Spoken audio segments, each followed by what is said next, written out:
there's chat.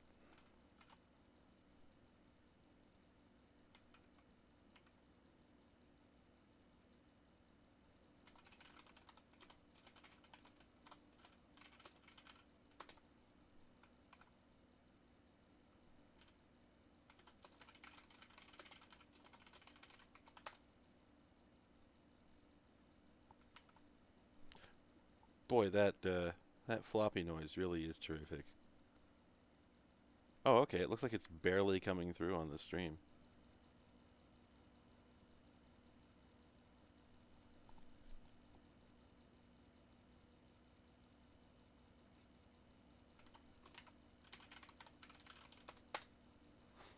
Hmm. The reason I didn't start this out with the intro music is because the intro music is bad. It's not good. It's the other thing. It's very rah rah.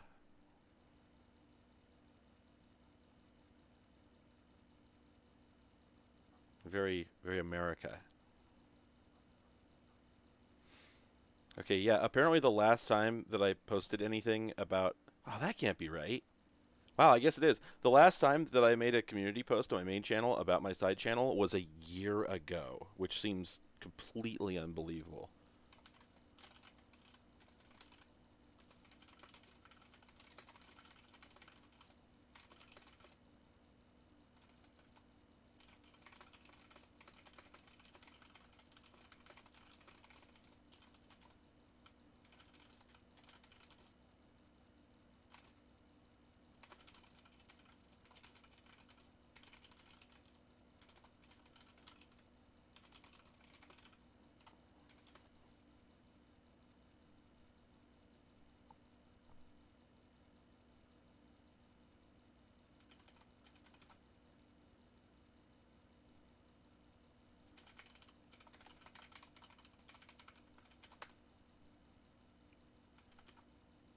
Oh man, sorry. The I forgot how complicated it was to uh sorry.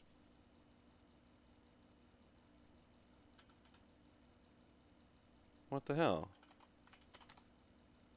I was gonna put a link to my side channel on my main, and then I went and looked at it, and it wouldn't give me the unique name for it. It was just giving me the random string of letters and numbers, and I'm like, no, I crossed 1,000 subscribers quite some time ago, and I'm pretty positive that I went in and changed the URL.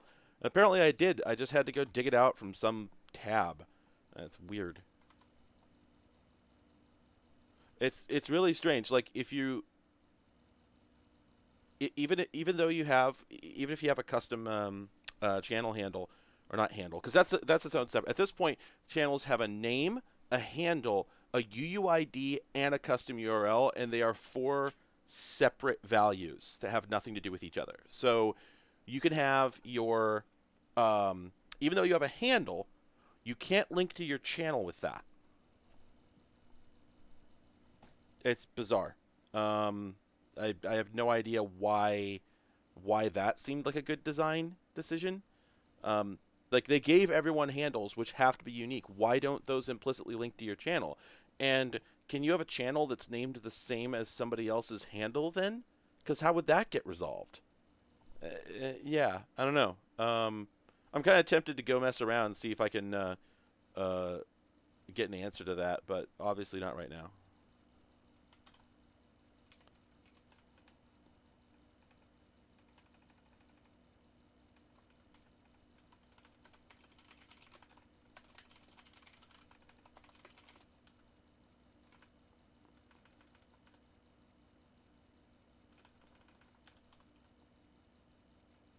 Okay, post. Beep. Yeah, I think there's some deep history to it, um, but at any rate, it's dumb and all right. Oh, okay. Apparently, oh, hang on a second. There's a red line on my OBS preview. I gotta get rid of this. There we go. Apparently this game supports the mouse. You never know which Amiga games will and won't. So I never know whether I'm going to be able to just use the gamepad. I also have no idea what this game is like. This is Jet Strike, side-scrolling plane game. Screenshots of it kind of look terrible. So lots. What does that mean? Is that like how many stock of these vehicles I have? Oh yeah, the Amiga shipped with a mouse. Because it was a GUI-based system. Like, there were plenty of booter games, so you wouldn't have to see the GUI at all, but the machine was meant to be... It was a cheap Macintosh, in theory.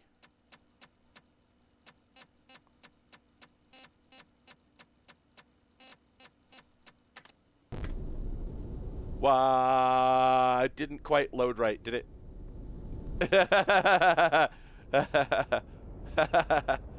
Whoa. Wow. Oh man, the controls are very strange. So yeah, the graphics are corrupted. Yeah, that's a really important point to make. That's weird. Oh, there we go. Wow, there's like a severe chat delay for some reason. That's odd. Anyway, yeah, so at the time that the Amiga came out, oh, I think now I understand the controls. I'll explain those in a moment. At the time the Amiga came out, originally, there was only one Mac with color graphics, and it cost, like, on average, 5 digits. So, it's actually a pretty cool accomplishment. Not, you know, comparable to the Macintosh 2, certainly, in several ways, but for the price, I mean, you couldn't beat it. So I can't, if I have guns, I can't figure out how to fire them.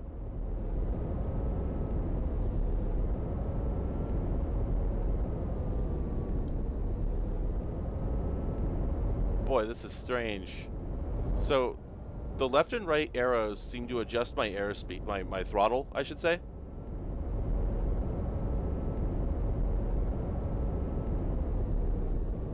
Yeah.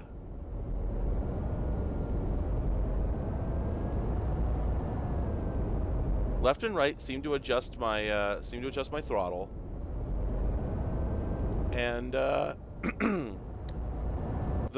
fire 2 makes me eject. But what's weird is I don't seem to have a fire button. Instead, or maybe my guns just shut off here at base, I don't know. But when I press the... Oh my god. Whoops. Oh, boy, howdy. Let's try this again. Whenever I try to fire, it just seems to put the air brakes on for some reason. Okay, so we pull up. Okay, so I'm flying, right? And if I press the fire 1 button, we just slow down a bunch.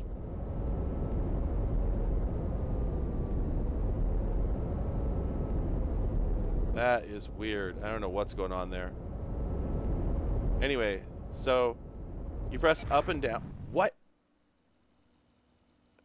Okay, I wonder if I hit something that I couldn't see because the graphics are all corrupted.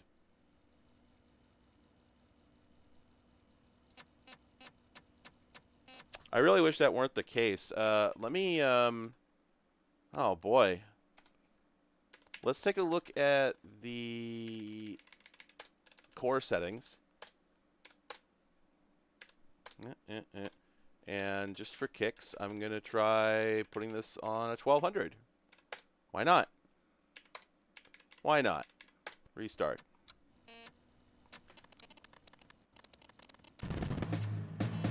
Oh, you get to hear the really, like, jingoistic intro music.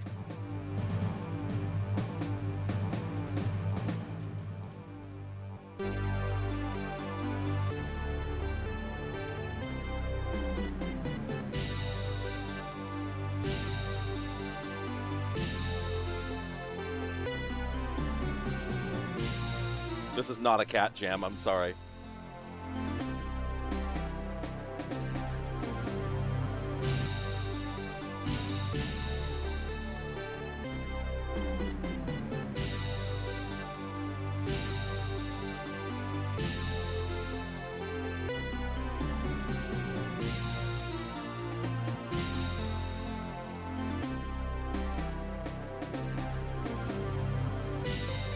Isn't this just the most jingoistic thing you've ever heard?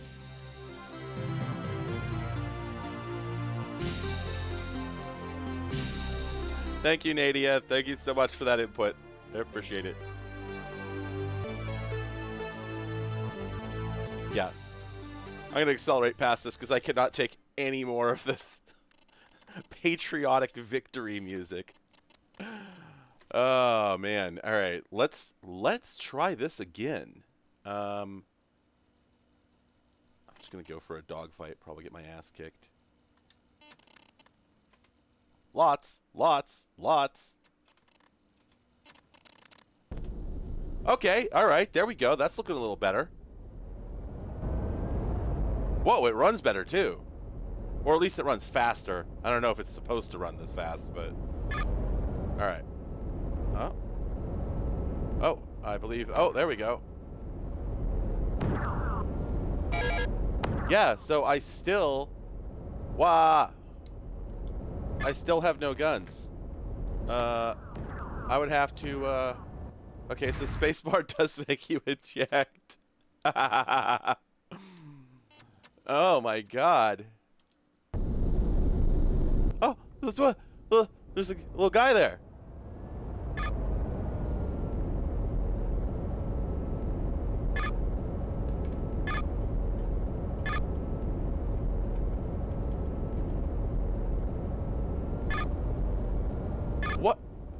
What? Wait, backseat driver mode? Mayday, engine fire. What? What?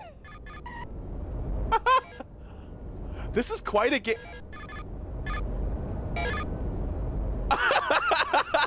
I'm hovering. What on earth? Wow, this is a mess. Video games is right. Alright, full speed. It's weird, why was it yelling at me to go to full speed? Mayday, engine fail. What? Okay, so... Okay, I think D might be like dump fuel? Wait, was that deforming terrain? This game seems like it has like overachieving physics. Well, to be fair, I did turn on an option called backseat driver mode. You know, what did I expect, right? Okay, oh, you gotta put your gear up before you can fire. That's what's up.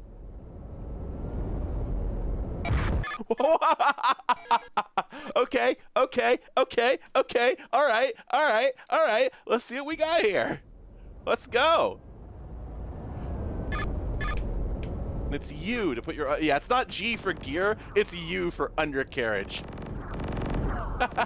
Wonder if this game is European. This is what dogfighting is, everyone. Whoa. Let's slow down.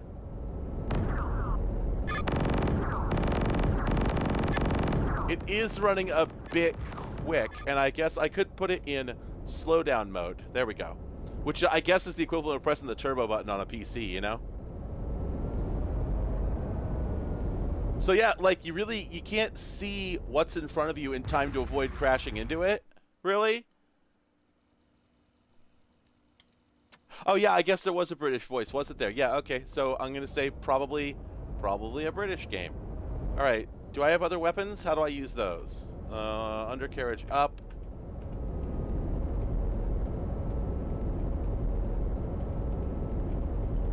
I am pressing buttons, but I am not finding hit key to assign. What?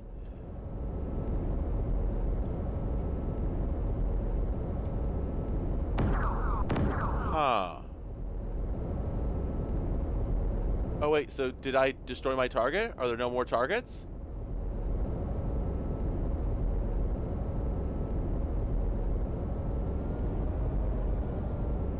So do I land? Is that the goal? Because Apparently you can land, so... Whoa! Oh, man. Oh, this is really something. Jolly good show, no bonus. I guess I won by killing the one guy. You have completed. Wait, okay, I thought I was just going to keep saying you have completed, which would be very weird. Wow.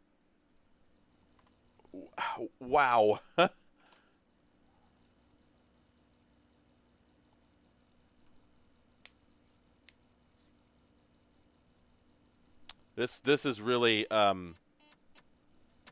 you have completed. And that was just the training. Let's play an actual game. I'm going to see if I can put this on hard. Let's do fast Amiga. Yes. Oh, maybe that's why it was running a bit too fast. Yeah, there we go. Yeah, fast Amiga mode. Combat. We put this on hard. I want to see as many enemies as possible. Spudded. Yeah, we're fighting Devo. Okay, so it's not even a combat mission. I'm supposed to... Lots! Lots! Lots! I haven't even tried the helicopter yet, but holy crap, look how many. F-117? I guess that would... no, that's not a recon... That's a bomber, isn't it? I can never remember. So wait, is there... Oh my god, what? There's so many! Is there anything that's not in here? Stolen aircraft. Dragon. Sure, yeah, we only have one dragon, but that's alright. From the Dragon Strike mission disc, coming soon. Wait. So... Okay, so it is in here. Camera pod loaded. There he is, everyone!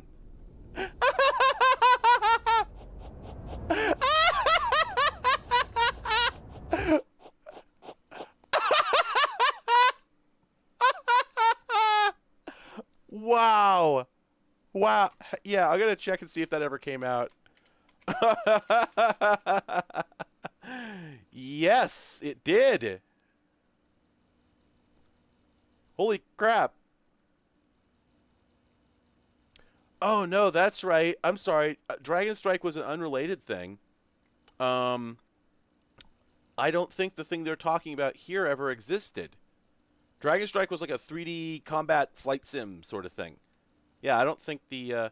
Oh, that's right. And then I think they... Did they port that to the NES for the top-down thing?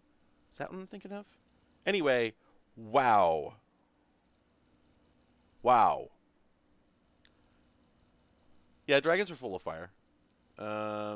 Yes.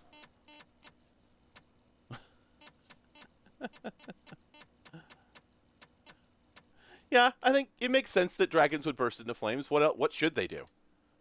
They're not going to just splorch. The fire doesn't come from nowhere. Oh yeah, and we still have one. All right, let's try this again. I never got a chance to fire. Also, am I going to have to put his undercarriage up?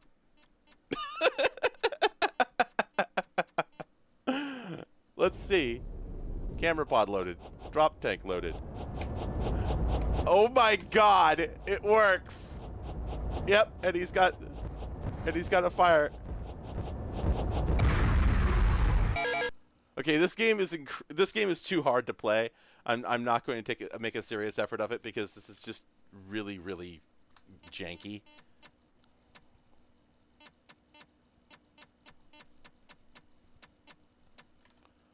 But wow, just incredible stuff here. Good work, Rasputin Studios. Oh, you know what? I will give it one more shot. But I'm going to turn on slow mode. And,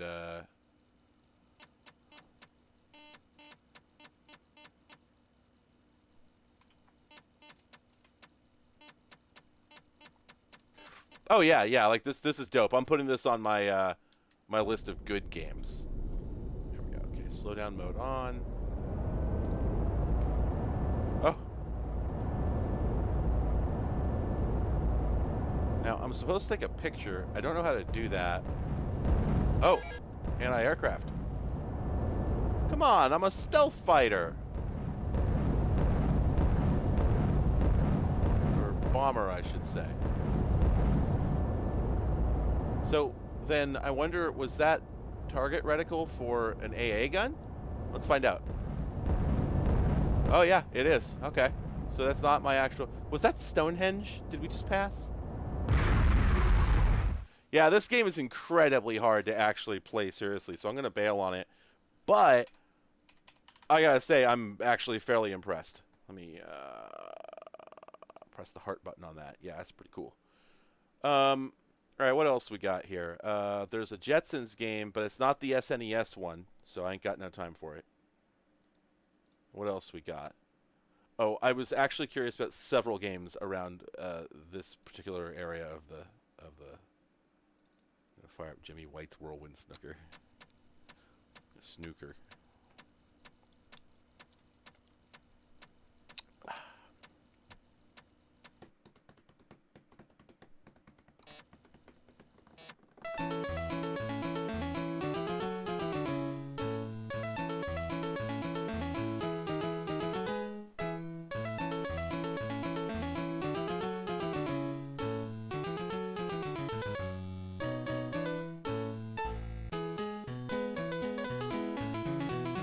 What's with this, like, Wild West energy we've got going on here?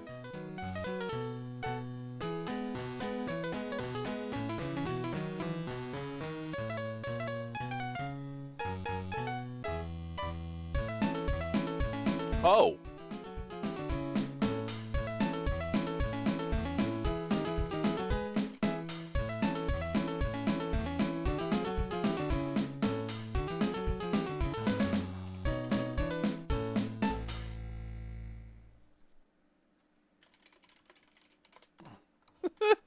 Okay, alright.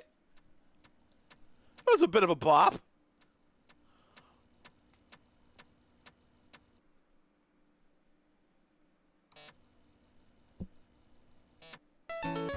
Oh, okay, alright, sure. Whoa, that's a little loud. Let me turn that down. Oh, heavens to Murgatroyd. It's not cracked. Uno. Let me look up the Monwell. Clack. There we go. Yeah, this one came right up, fortunately.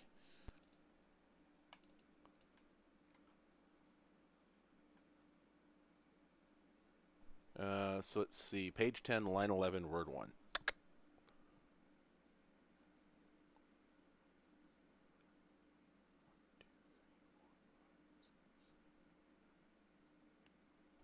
Brakes? Oops. Yeah, I didn't think so. Oh, wait. History and rules of... Is that what I have? Oh, man. I don't know that it is. All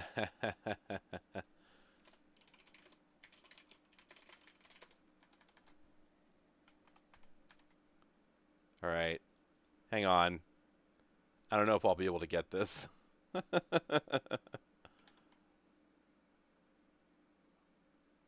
Because, yeah, that's not actually the manual, I don't think. Does anybody have this? Yes, here we go. Get it. Oh, yeah, absolutely. Just, oh, the history and rules of snooker and the Jimmy White story.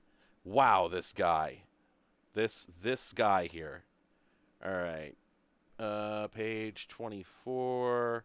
Not sure how they want me to count lines. Am I counting headers? I'm not certain. Line 3. Okay, but do I count headers? 1, 2, 3. Word 2. The? That's not going to be right. Really? Oh, this sucks. This is not good.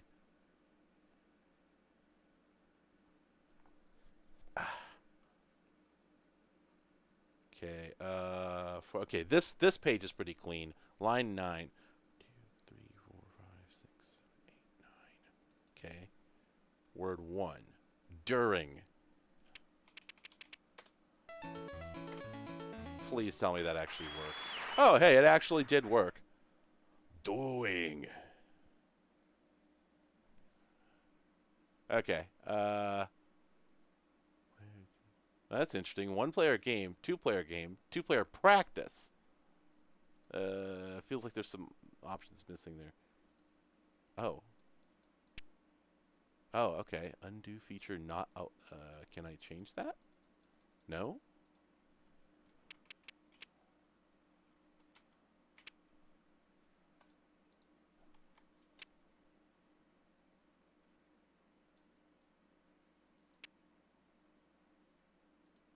Wow, this is kind of awkward. Okay, but here's what I wanted to get to.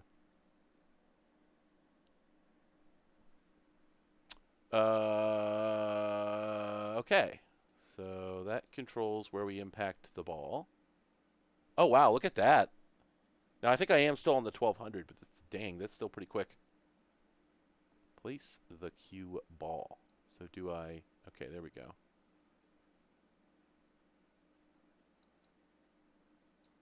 Okay, we can orbit. We can do the other thing. Cool. Oops.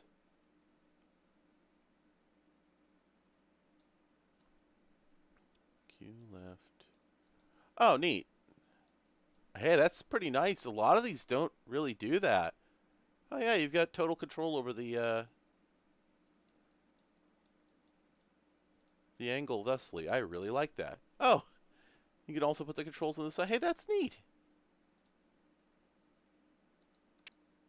There's some cool stuff going on here. Chalk cue. How do I put this back up at the top? I don't want it here anymore. There we go. All right.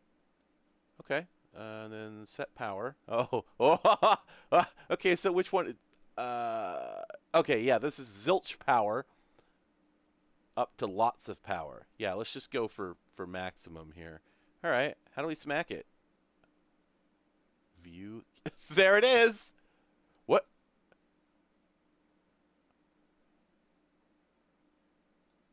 View. Oh, terrific. Okay. All right. How do we hit it? Do we? Because it's not right click. Yeah. How do we go here? Also, is the joystick supported? Only to move the mouse.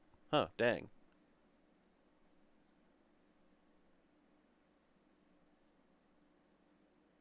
Oh, hey, I'm a CD. Thank you. Glad to hear it.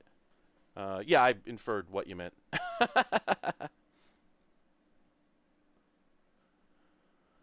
Oh, Hey, what? What? Oh, take shot. There it is. What? It has to load? Is it calculating? Thinking. Please tell me I just got copy protected and the game is going to dump me into a... Yep, that's what it is. I actually failed the copy protection. Incredible. Incredible. Okay, let's do it one more time. Page 12, line 5, word 1. I swear I did it right, though. Line 5. 1, 2, 3, 4, 5. The word is previous. Okay.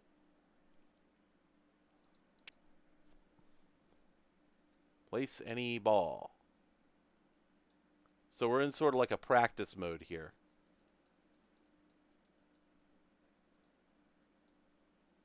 Smack it. Nope. You know, I wonder...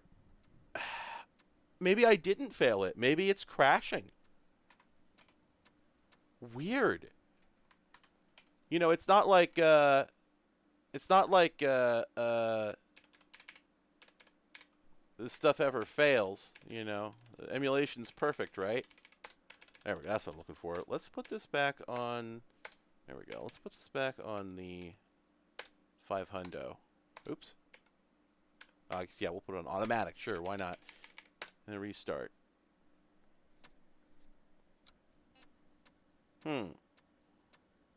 Yeah, no, it wasn't crashing the whole system.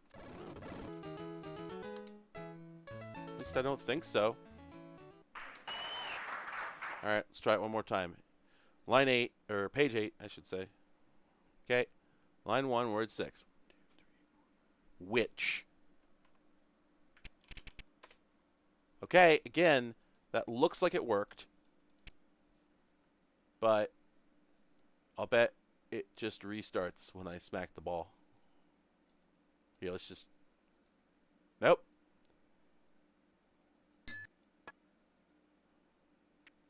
So what the hell? What was going on before?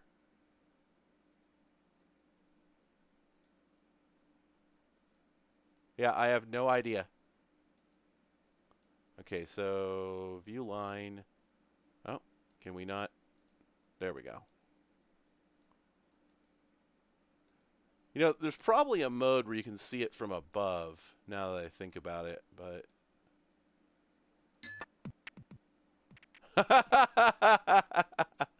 Ah, there we go. Plan view. That's what we're looking for. All right. Can we now... Oh, no, that rotates the whole table. Oh, we're in place of all mode. All right. Yeah, I don't know. I want to like this game, but... Yeah, maybe the system was too fast. I don't know, but it's not actually a very good game. So let's just play some platformer sludge. That's always a good way to have a good time, right? These are never beyond forgettable. That never happens.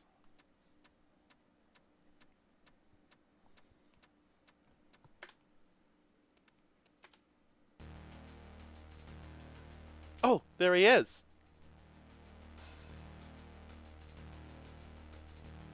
I got my finger on the cat jam button.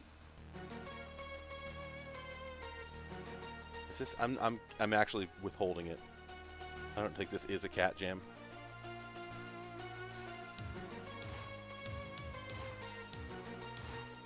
Okay, all right, I'm bringing it back.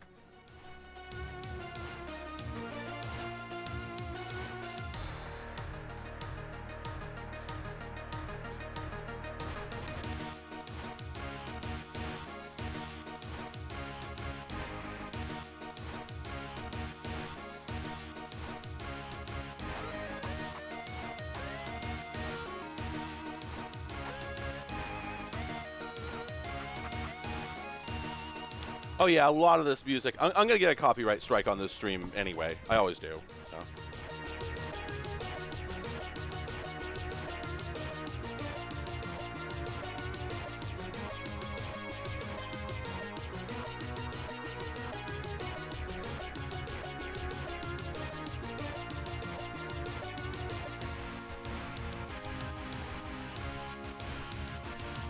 Wow. Okay, this goes.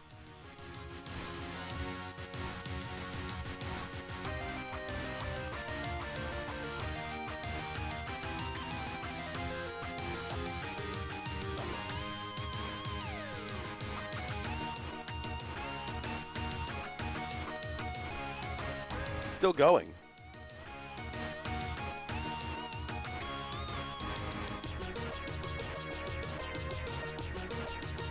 All right.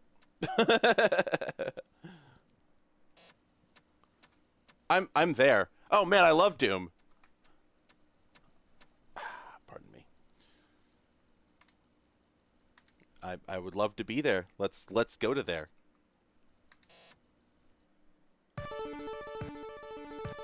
Okay. Hey, sound effects and music?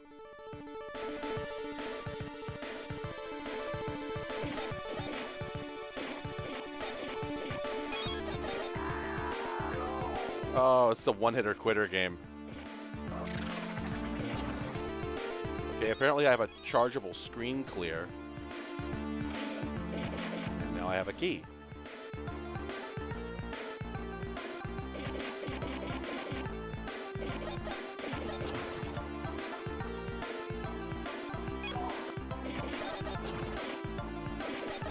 Ah, come on.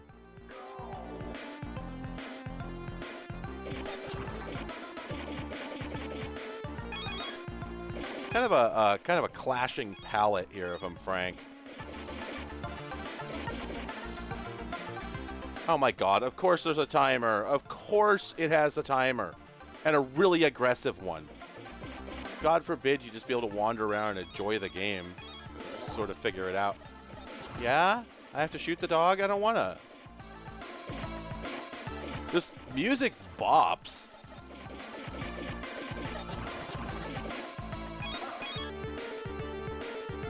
Honestly, you know, cat jam just the whole time, really.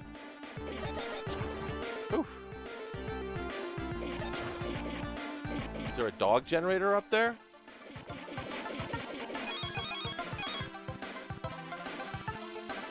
Ah, those look like platforms, but they're not. Oh, hey, a gun upgrade. Okay, I don't know that there's any punishment for using the charge weapon other than having to charge it, so... Because, I mean, it's not like you have limited health any... Oh, come on! Oh, and you don't lose the weapon power-up when you die. How nice is that? Oh, come on! Boy, could this possibly be a British or European game? You gotta be kidding me. Man. Heavens to Betsy. When did this come out? 92. I guess that makes sense. The synopsis for this game in Launchbox just starts out with that John Freeman energy. Jim Power was a hero who one day, while traveling through the forest, encountered a dimensional rift.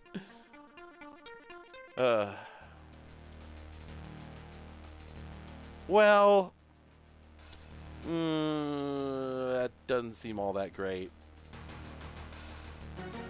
We can probably move on from that one. I don't think we're going to discover any great revelations. It's Jigsaw Mania. Wow. Yeah, there it is. There's also Jigsaw Puzzle Mania, which I only care about because of the kitty. There's the kitty. Oh. That's a real cat jam. Oh, this game, we played this on another platform. It was kind of cool. That's going to be really, really dull. There's a Joe and Mac game here. In fact, 92... did Joe and Mac originate on the Amiga? That wouldn't even surprise me. That's a ZX Spectrum port. As is... Well, oh, actually, no. It's Jet Set Willy 2. Wait, I never played that. Jet Set Willy 2. Huh. The saga is continuing right here on the Amiga. Ooh, that's... Oh, I see. It's okay. It's a box art scan on purpose because this is a selector. Oh, good times.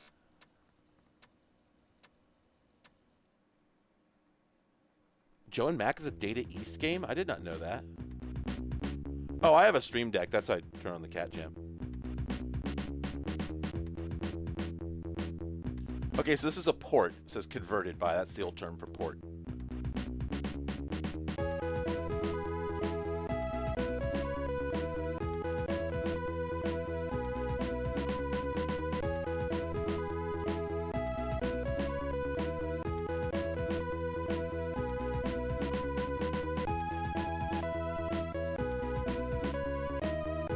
This is pleasant enough.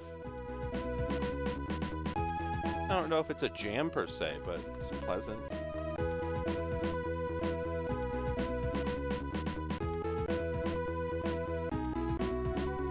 Alright, I think I'm going to proceed.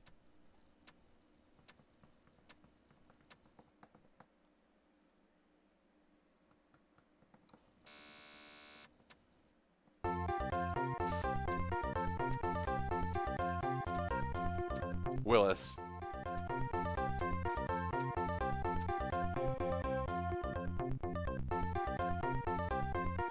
Alright, I'm entering Willie's mansion. There we go. Oh, yeah. This is definitely Jet Set Willy. Boy, howdy. Okay, for some reason you slide on the tub. Wait, the tub is a conveyor belt? Sure, why not? I assume that toilet will kill me.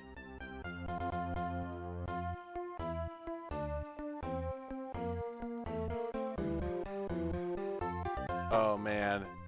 Castlevania stairs. Like, if you do anything wrong on them, you fall off of them.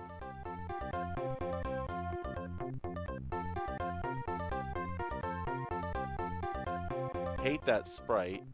Not a fan. I love how the lift is labeled lift.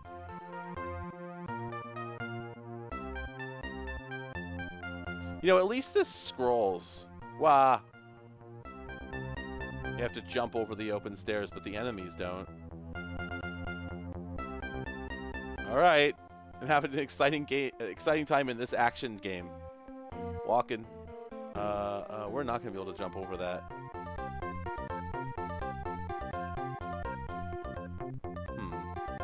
Surely that will kill us, right? Ooh. Roblox oof. I don't think I can get past that.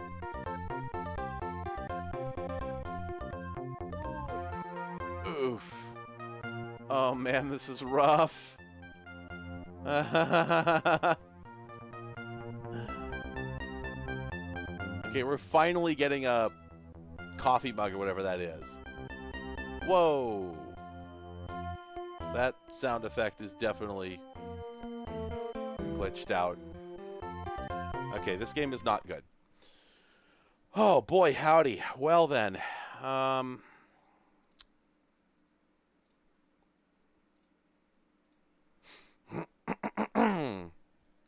Let's try this. Let's try something else.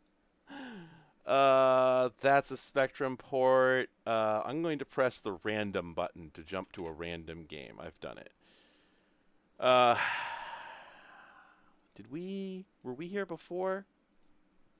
That looks like a mess. I'm sure I played Whizball. Man, I'm not sure. You know, imagine if I actually kept track of which games I hadn't played. Picture that. That's kind of interesting. Is that a port? Feels like it might be a port. I'm going to look at it anyway.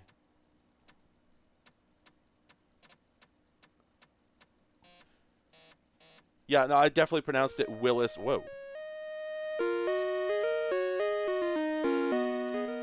Boy, that's loud.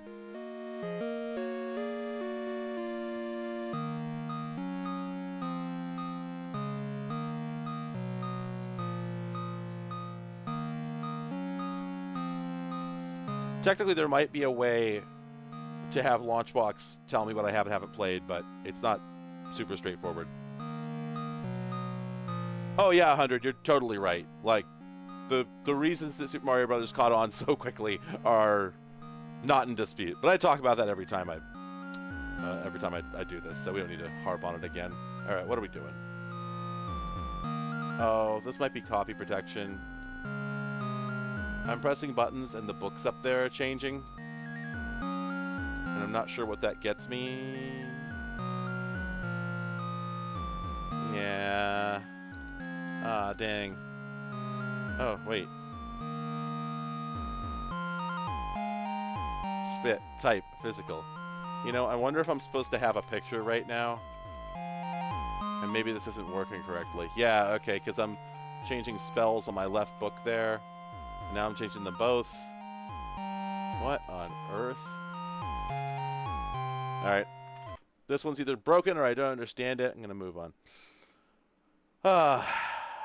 What else we got here? Wolf I played that. Pretty sure. Wonder Dog. More platform. Woody's World claims to be the largest platformer. Sorry, the biggest Amiga platform game in existence. Okay. I'm not sure if that's a claim to fame, but I'm going to open it anyway. Oh, sorry. I have to turn off the cat jam there. We're jamming cat. Oh, man. I feel like the vibes are a little off today. Oh, okay. Well, Soba just did a real big stretch. And you know what, actually? Let me, Oh, okay.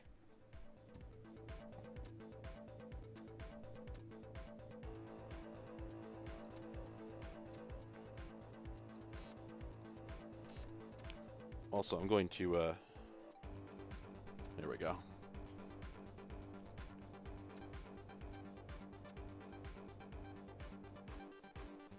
Say hi to Soba.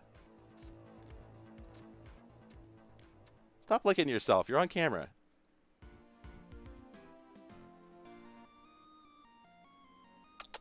Soba, say hi. I mean, at least she's only licking her side, not her ass. Could be worse.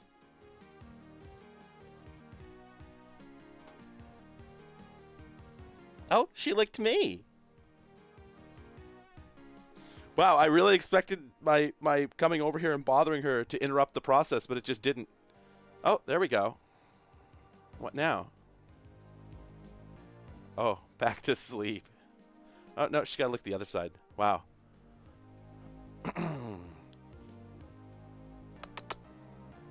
You want to come say hi, Soba? Wow. She's just chilling in this box. Boy, is she having a soft day. There we go.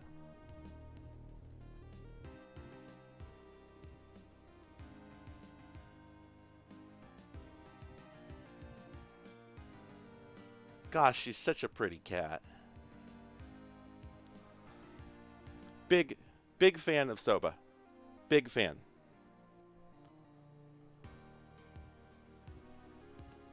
Man, I got to remember the whole NDI business because doing that is a lot easier than messing around with the webcam on a cable and whatnot. Yeah, she's just going to go back to snoozing. She makes good decisions, generally. I often don't love them, but she makes good decisions.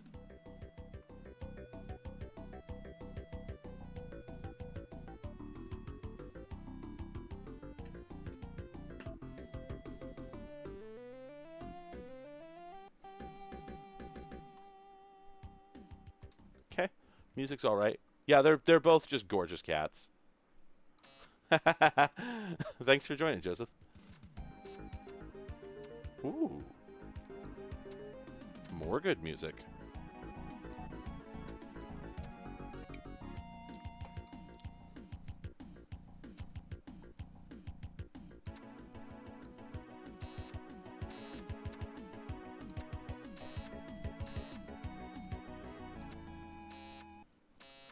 Acrylic, please tell me that's an actual review this got, because it seems like it ought to be. Oh, are we going to get a game or just music? I'm sure there's a game here. Steam Castle Air. Oh, okay. We got some, like, Sonic vibes going on here.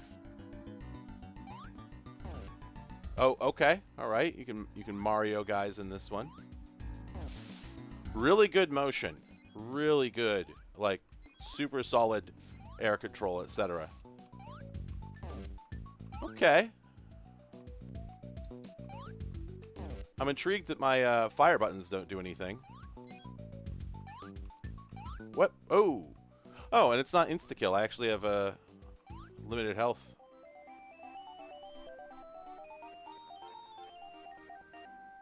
Okay, we have a bonus area. Do we have question blocks? Yes, we do. Okay, so this one is a Mario. Oh, but that's an interesting detail. You can't, once you stomp the blocks, you can no longer stand on them.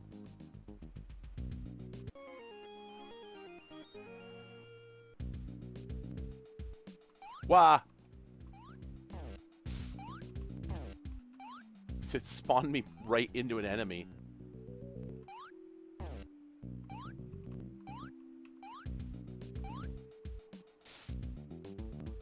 Although it did have the decency, I think, to give me iframes as I came through the door.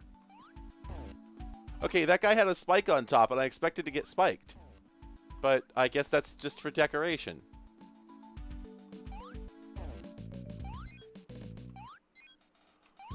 Man, that... Oh, you know what? There's adjustable jump height. I didn't even notice that. That is incredibly rare on the home computer platforms. I don't seem to be able to exit. I need some kind of key?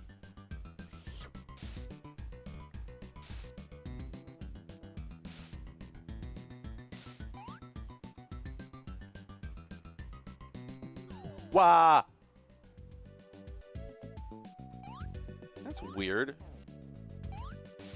It says 1X treasure box. I wonder what I didn't do. Assuming that's the answer.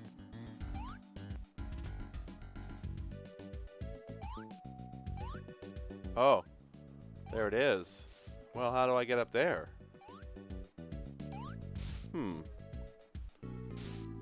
I don't have to do something silly like bait an enemy over. No, there's iframes when getting hit by enemies. That I was just on really low health.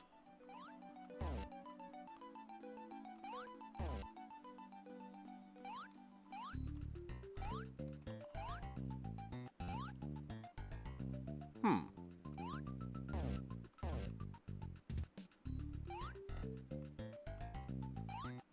I'm not.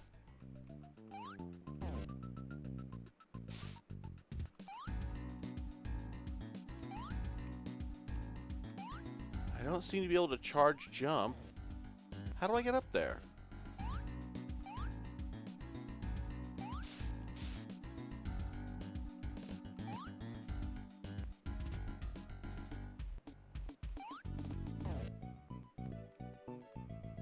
Well, I can boost off of enemies at least.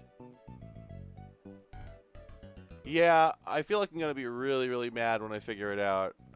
I think I agree with that. I almost feel like I'm supposed to go down. Nope. Okay, Acrylic, hit me with it. What is the secret? I'm never going to figure this out. Was there an alternate exit from the other room that I entered, maybe?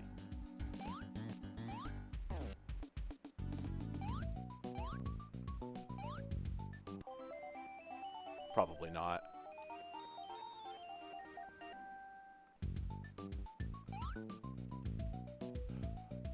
Excuse me? I had not read your message. I just was like, let's try this. This is a game that cannot be completed without discovering hidden secrets?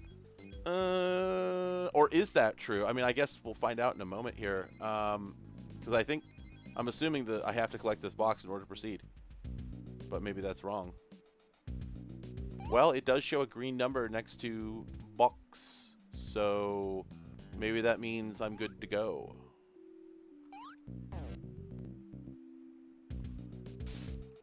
Yeah. Oh, but wait, I get a chests found number? So what? Why would it even? Oh, so like it tells me how many. It tells me if I've collected enough chests to proceed, but there can be more than that. Also, really, this is what we're doing? Wait, did I just get a weapon? Or did I miss it? Or what? I think I just missed an item.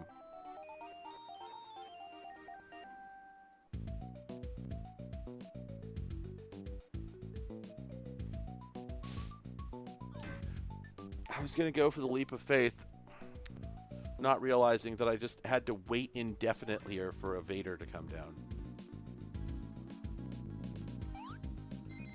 I was crouching because I totally expect the game to, at this point, just to drive me right up into a bunch of spikes. All right. This time. Yep. I missed an item because I did not realize that you have to actually stay under it to pick it up. Oh, and now I have a weapon. Weapon.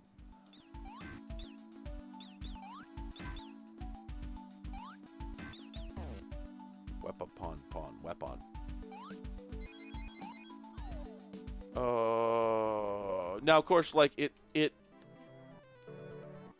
you do still have to press up to jump, which is always bad. So it's still not great. But, comma, ugh.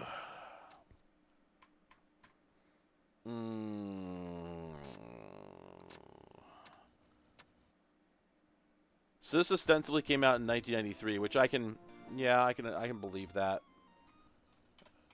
I'm just gonna go ahead and mark it 7, dude. Mark that as interesting and move on.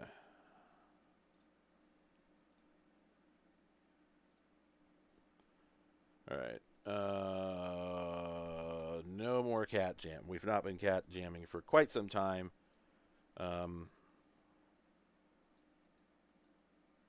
Oh, this is magnetic scrolls. Yeah, so I discovered this the other day on DOS, and I'm still kind of shook a little bit. This is really, really weird. Oh, boy. Oh, a little tired.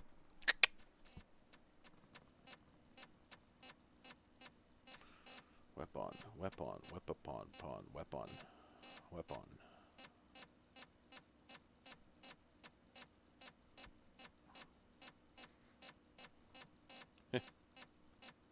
Wow. Boy, howdy, that's a lot of options. Oh boy, I'm gonna go for game 4. Oops. On account of I've already seen this on the PC, and I want you to get the most realistic experience of it, assuming that's possible. So, I'm no, I'm no authority on what's going on here, but I did look it up a little bit. Oh, come on, really?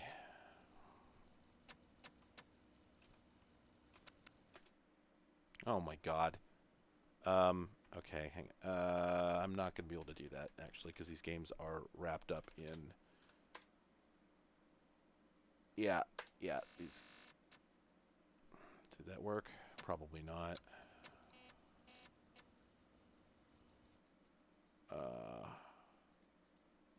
Damn it. All right. Well, okay. Suffice to say, because I'm not going to go through the pain of getting this working, but suffice to say, this company, Magnetic Scrolls, had been making text adventure games for some time, and then at the end of the 80s, when text adventures really started to decline in popularity, they weren't really sure what to do. They were running out of money, and somehow, in all of that, the solution that they felt was going to save them was to write a graphical extension to the text adventure format where they could add, pictures to the experience, but it's otherwise just a text adventure, right? And that the best way to do this would be to write an entire graphical operating system. I'm not kidding. They wrote a whole graphical shell. You can see a little tiny screenshot of it there. If you look up Magnetic Scrolls Wonderland if you want to see a picture of this. It was cross-platform, but hang on. This ran on DOS, Mac, I think, apparently Amiga, which I had not known, I think Atari ST, and Unix. They actually, I'm so sorry, they actually published this Wonderland game for Unix. And they all had the exact same UI because they had written a complete graphical OS, essentially, with a windowing system and standard controls and high resolution multicolor full color graphics and whatnot. And of course the company went out of business. It was a really stupid idea. It was the worst thing they could have done at that point. Just a massive waste of money. Nobody cared, and I don't even know if they tried to sell the OS on its own. It could only happen then. Really, seriously, wow.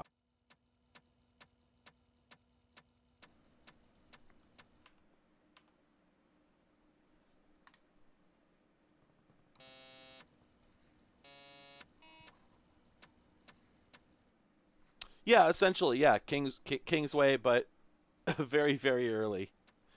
And remember that in the early '90s, when there were more games coming to the Mac and Windows was starting to be a thing on the PC, there were companies that made RPGs that took advantage of multiple windows. We'll go ahead and cat jam here a little bit. There were a number of RPGs for the PC in particular, for Windows in particular, that actually had like your inventory and your character stats were in separate windows that you could drag around the screen. It was super cute. Okay, this music. All right. Okay.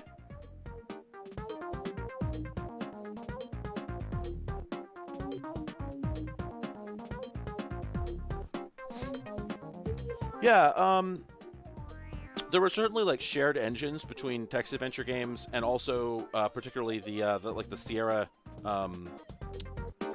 graphical adventure games all used a shared environment that may have been multi-platform. I'm not sure. That all made sense, but this was just overkill. Like they wrote an entire graphical OS. It's nuts. This music is a bop. Let's see where the game goes.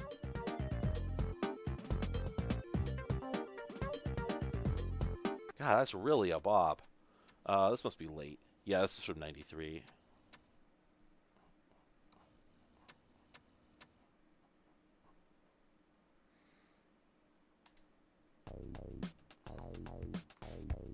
Oh yeah, I love Sonic. This is a Sonic clone. Oh, absolutely.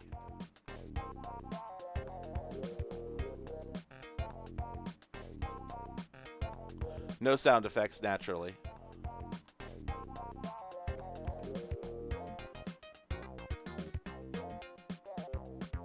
The music's an absolute bop, though.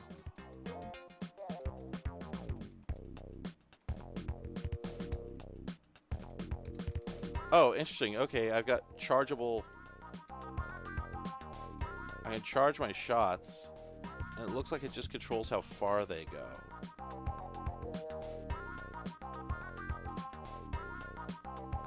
Oh, additionally... Oh, I could do that nonsense. Sort of flap your ears. This is a Sega CD game? Wow. Okay, that makes sense.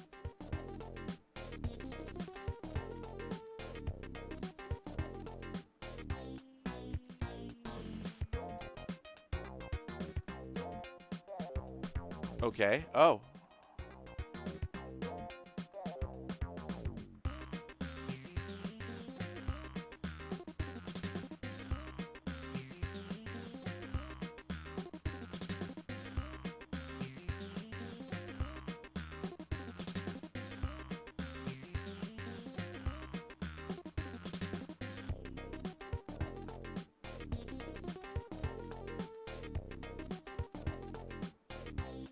Really hard to get onto this one.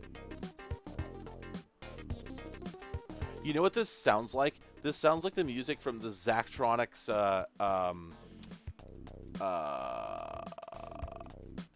Last Call BBS.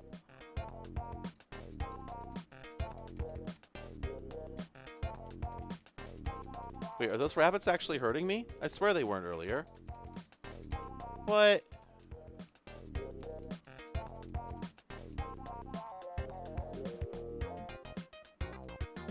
Yeah, they are. What? Huh. Well, that game's weird. I don't know. I don't know about it. I don't know about that. I don't know about that, though. Maybe. If it was on Sega CD, then I'm certain that version was better, frankly, because it would have had sound effects and very likely a better visibility. It's usually... There's just... I don't know why. There's weird like resolution scale issues on a lot of these games that just don't seem to happen on consoles for some reason. I don't know what that's about. WE game. Xenophobe, which got ported to everything in the Galaxy. Okay. Control Alt Q.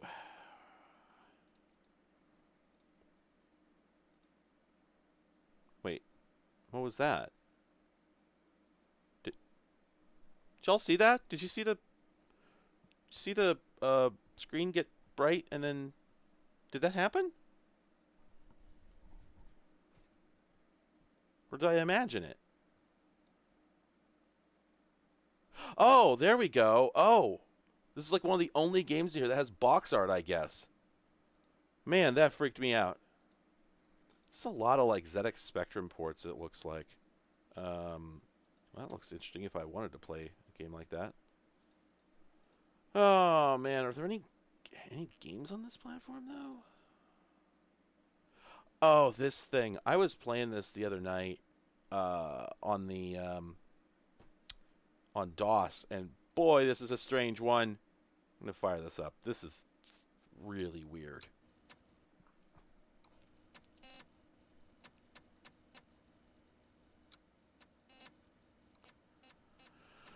Rough and Tumble? Okay, maybe I'll check that out.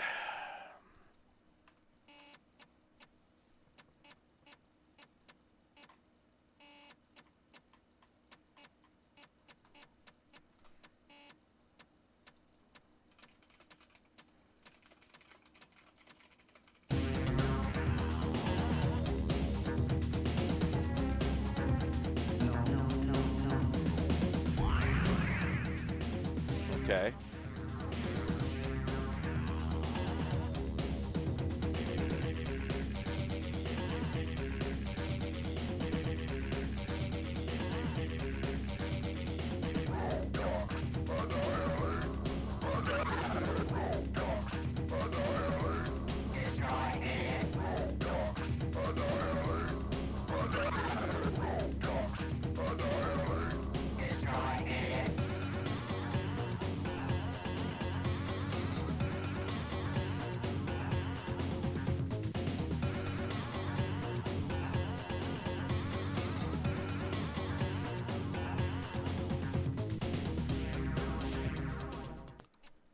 Okay, that's, fairly cool, I suppose. Not that much of a bop, if I'm honest.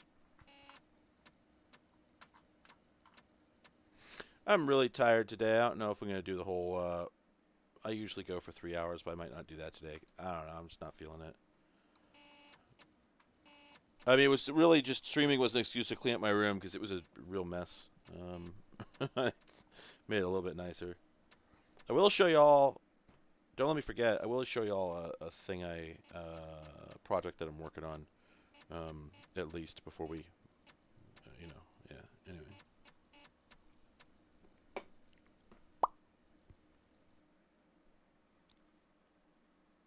Okay. Oh, I think this wants to run on a faster Amiga. Wow. So this is not the same way the game started for me. What on earth? Okay. Oh, type level number. All right. I guess and zone letter. 1A. Oh, there we go. I see it now. There. Yeah, this is definitely vector as hell.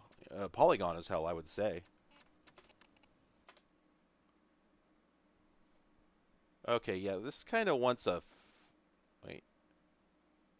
Retry. System test failed. Retry. What? Is this copy protection, I wonder?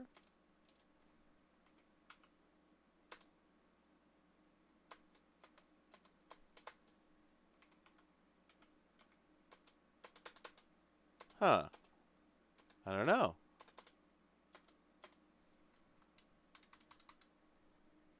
I'm not sure what's going on here.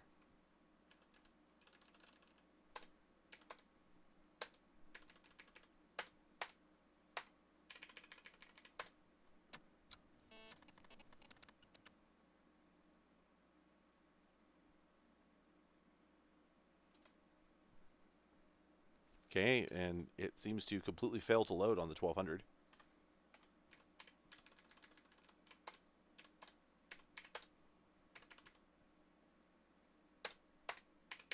Just for kicks, let's try this guy.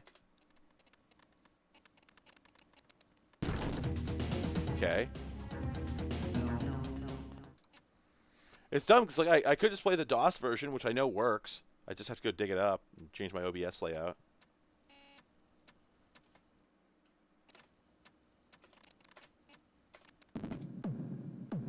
This didn't happen before.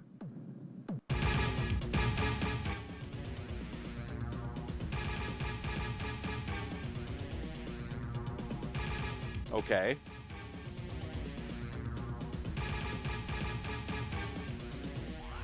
That's how I get dressed in the morning.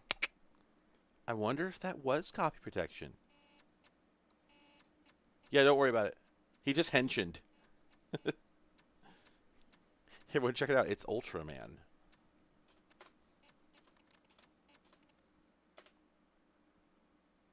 Okay, this is running better. Ah, there we go. Oh, okay. This is copy protection. Rotex manual. You're supposed to find this in the manual and then tell it which Rotox, which level it is. All right, let me find that. It seemed weird.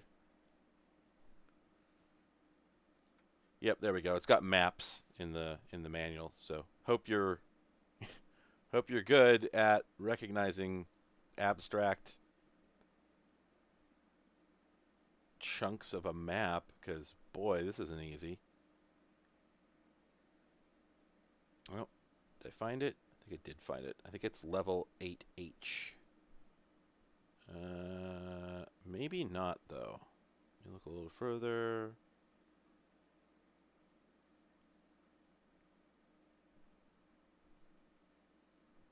Yeah, that's it. Level 8H. Okay, 08H. Enter. System test passed. Thank you. Okay.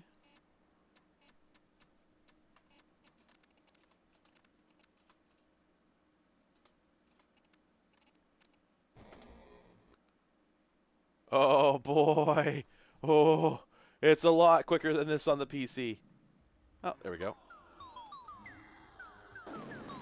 Oh, my God. Every time you fire, it picks a random pitch.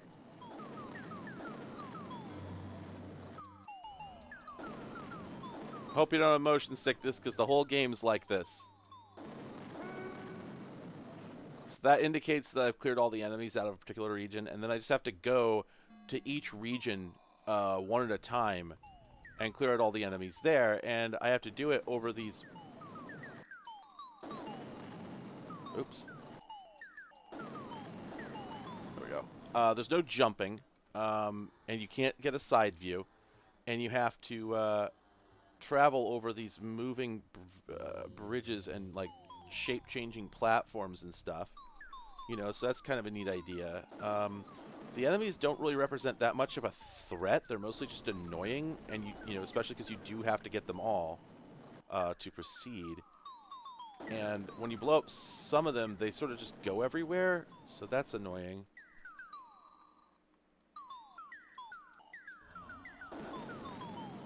Because see, like these guys just sort of F off as soon as I blow up the tank, and now I gotta go find that last one.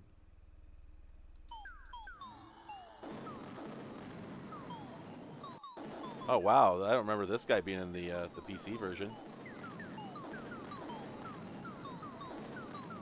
But as you can see, like I said, the enemies aren't that much of a threat. You're mostly just fighting the awkwardness of the game motion. You know, and like, to my knowledge... Oh, and my health, I believe, is that green bar on the left. So there's quite a bit of it. And at least in the DOS version, when you die, the punishment is not terribly severe. There's also some odd things. Like, your bullets actually pick up momentum from you. So when you fire, if you're walking forward, they actually fire faster than if you're walking back. See? If you're walking back, it's almost like you're throwing grenades instead of bullets. Oh, man, was that really not the whole thing? Oh, nope, there's one more of them. Oh, gotta go over there and get him. I think that's the last one. There we go. Yeah, kind of is Asteroids with platforming. I don't know what that low rumbling noise is, or if that's supposed to be happening, or if that's a sort of emulation glitch, but it probably is supposed to be happening.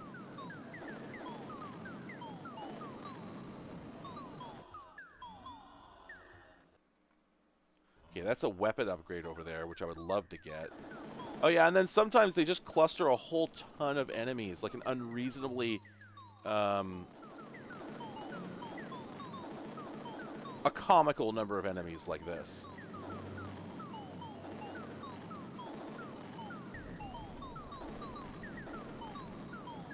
So are you tired of that sound effect yet? I don't know. Does this actually mate up with the platform? No, it doesn't, so I don't think you can go that way. Yeah, that's the thing, right? Like, this is so close to being really good. It's an interesting idea. It leverages, you know, polygons in a time when that was, you know, impressive. Oh, wait, that's a jetpack. I wonder what that does for me. Or at least it looks like a jetpack. Wow.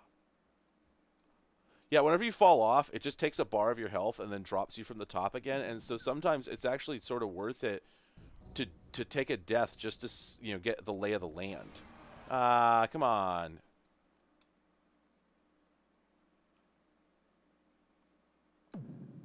And as you can see, like, it could be tough to see how the stuff links up together.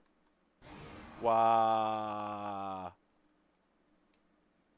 Yeah, and that's the thing, right? Is, you know, early polygonal graphics, like, obviously everyone could see that there was a lot of potential in the idea of being able to create sort of arbitrary graphics on the fly, because for the longest time, the only way to get animation was to draw many frames of a sprite, and then you had to pack all those frames into memory. The advantage of polygons, among many other things, you know, a lot less storage space, even for very complex areas. You know, all of the all of the space in memory or on disk used for this game's levels probably amounts to, you know, perhaps a few kilobytes. You know, it's all just vertices and then simple instructions about whether things should rotate or grow and shrink and at what speed. That sort of thing. You know, and when you get stuff like what's going on here, you know, this seems like a pretty action-packed video game.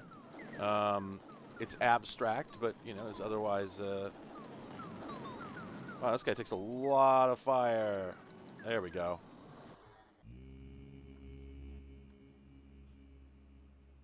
But yeah, the challenges come in the form of, you know, how do you navigate it? How do you make it interesting? You know, oh, damn it.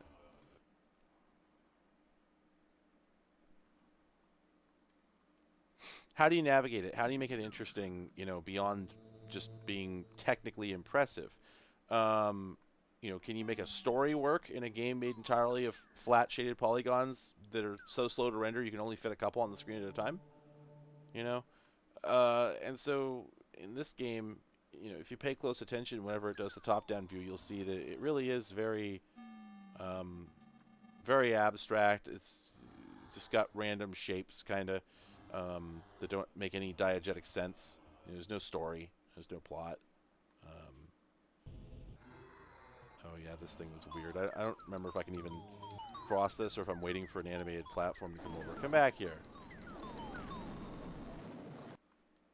Oh, and then, yeah, this guy...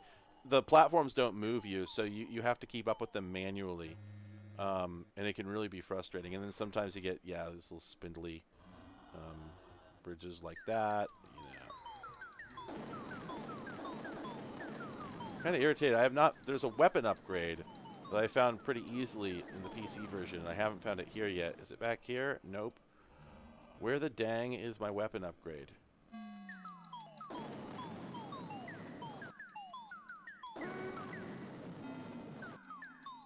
And I mean, as you can see, like it's a video game, you know, and as far as having a, you know, an exploratory bent to it, that's interesting, you know, in the sense that oh, I got a health upgrade or a health refill, I should say.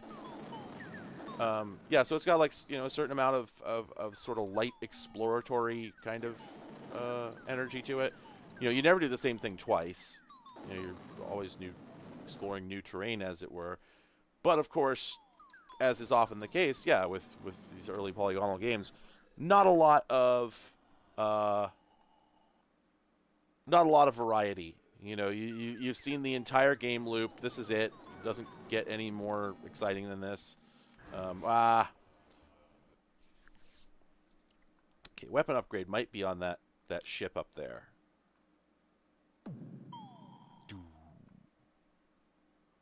Great sound effects. Great sound effects. And, of course, just the fact that you don't really entirely know what you can safely stand on. So you're, you know...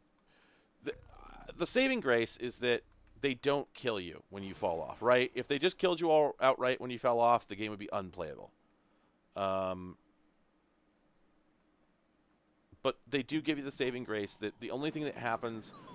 L fell off, etc., is that you take oh, come on. You take 1 bar of health damage. And the game actually has health refills, which for a home computer game is actually kind of unusual in itself, right? So they really did put in effort to make this, you know, less irritating and pointless and, you know, frustrating than it could have been.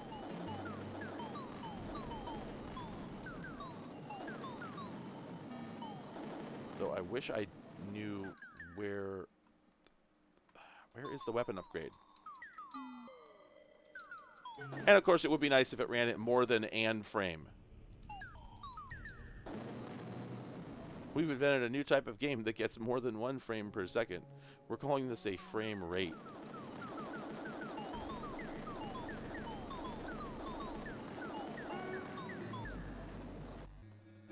Wow. At this rate, I'm gonna get a weapon upgrade just as I make it to the last section and kill the last guy. Might actually happen.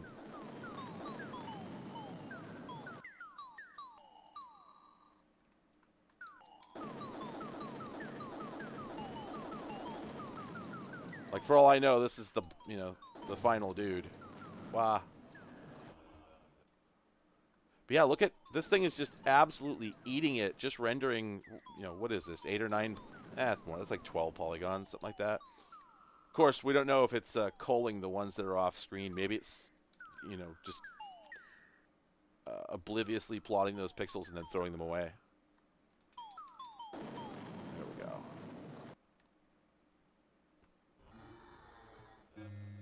I feel like that's one thing. I feel like this could really be a lot more optimized. Like, surely it could run faster than this. But, you know, I don't know. Maybe I'm wrong.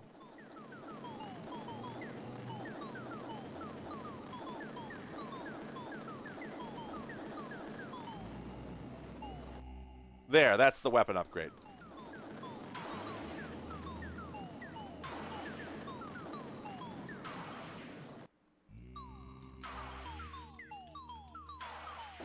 It's kind of of limited usefulness, I'm now discovering.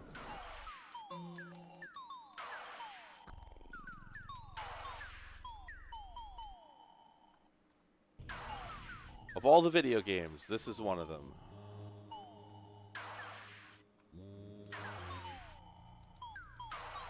Pretty creepy kind of atmosphere, too.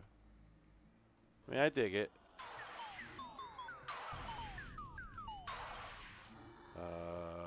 I don't think I've been here before, so maybe this is where I need to go. Oh, maybe I have been here before, just from the opposite direction. Wow. Yeah. Whoa. Whew. Yeah, I would expect Rotox probably got decent respect. The game seems certainly ambitious, and you know, it's a new idea. I respect it. I do wish it was a bit better.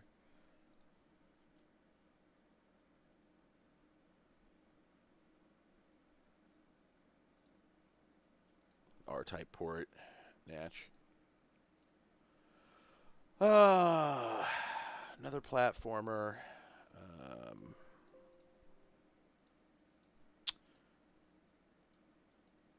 I'm being told that Rough and Tumble is good. All right, one moment.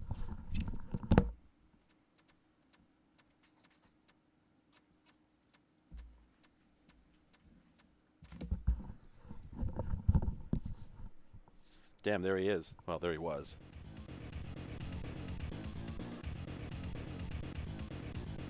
No, I'm not going to give Cat Jam to basic 80s jams. Unless it goes somewhere special.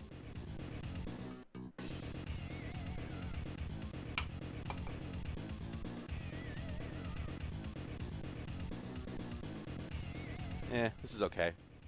Doesn't seem all that impressive. All right, let's see the video game. Okay, this is a different story.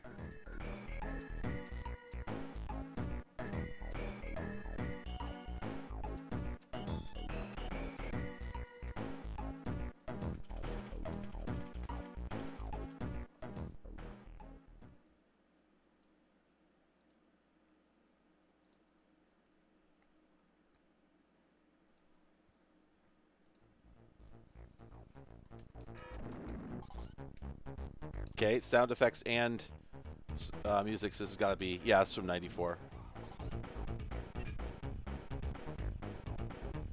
Oh, interesting. Sort of limited ammo.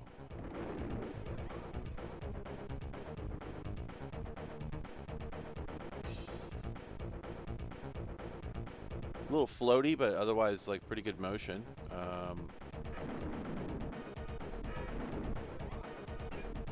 Okay. Ow.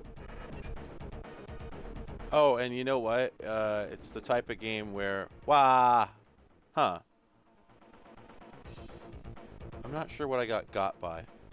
Okay, so those P power-ups I was picking up are firing speed upgrades, it looks like.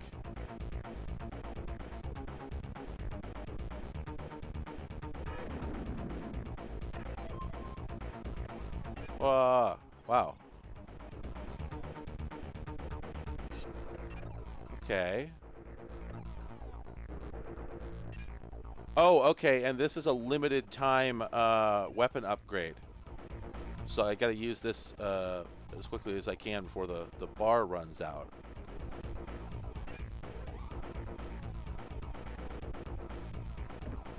Okay, there's some stuff going on here. Oops, shit. Oh, come on. Really?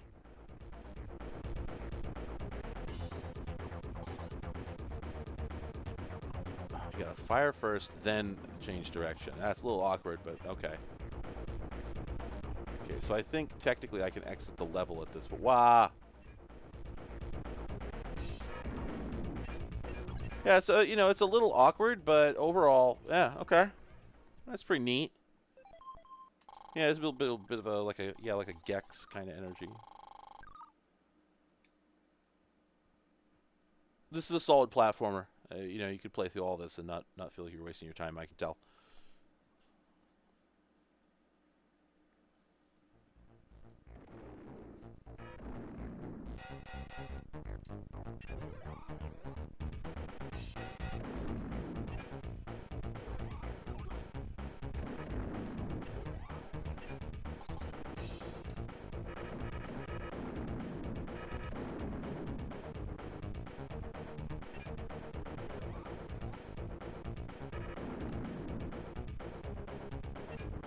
Yeah, it has the usual home computer control overloading issue, you know, where like you have to press up to shoot up at dudes, but you gotta do it in a very specific order because what? That's weird. So there's like that was a sort of a power down that summoned some enemies. Anyway, so yeah, you gotta like if you want to fire up, you have to start firing, then change directions, because otherwise you'll jump while firing forward. So that kind of nonsense. And of course, also likewise, you know, if you can't start moving while firing,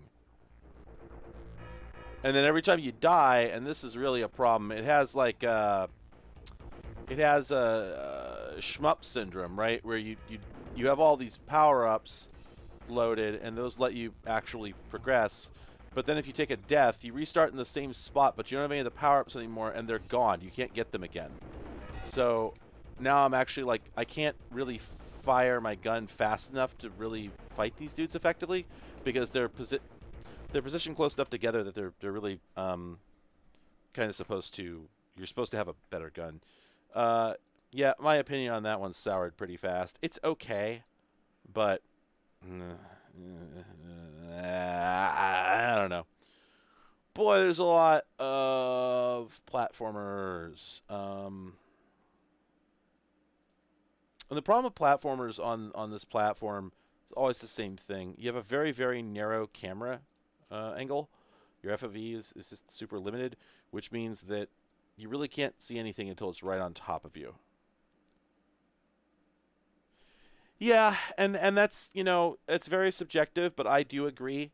Um, the how to put this? SNES games look very similar. A lot of them had a look, and Genesis games had a look, and NES games had a look. So we can't, things that were informed by palette limitations and by, the other games that were being made for that platform. Everybody was looking at everybody else's work and whatnot. So, I'm not holding an art style against them, certainly. Because if you didn't like the way that like Capcom and Konami games looked, then you're gonna be pretty disappointed with a lot of the library of the better games on the NES, for instance. But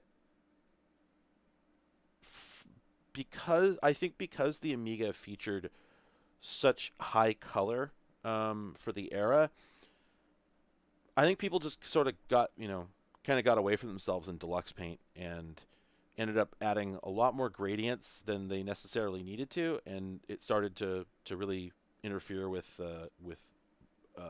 visual parsability. So a lot of these games just they kind of look muddy, not very distinct in terms of art style, not very well defined characters, not very memorable, I don't think, because it feels like it's all just very very like I said, it's just like sort of bubbly gradients everywhere. And does it look bad?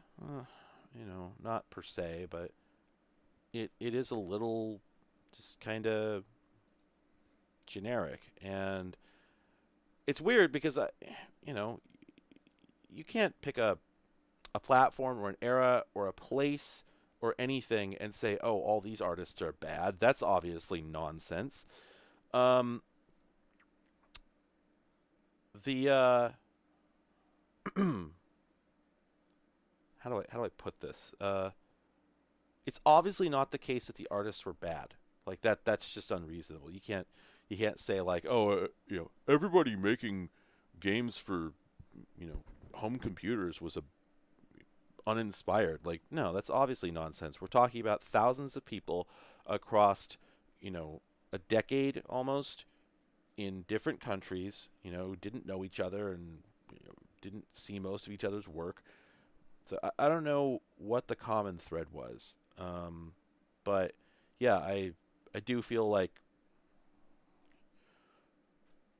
for some reason what became popular on that platform, and maybe it was informed by the tools available, I don't know, ended up being this very kind of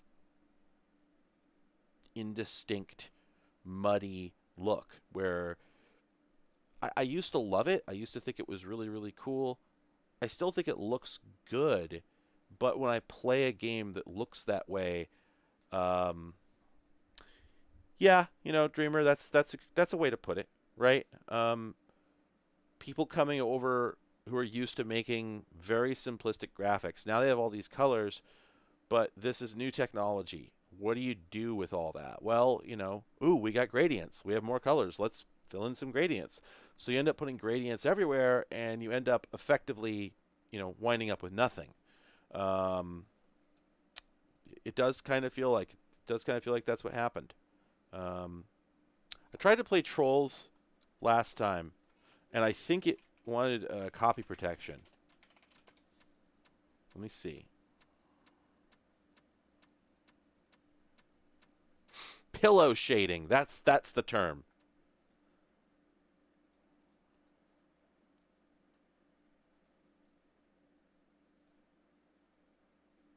I think this is as far as it got, and then it just didn't finish loading. And I think that it's doing... Oh, no, maybe not. Okay.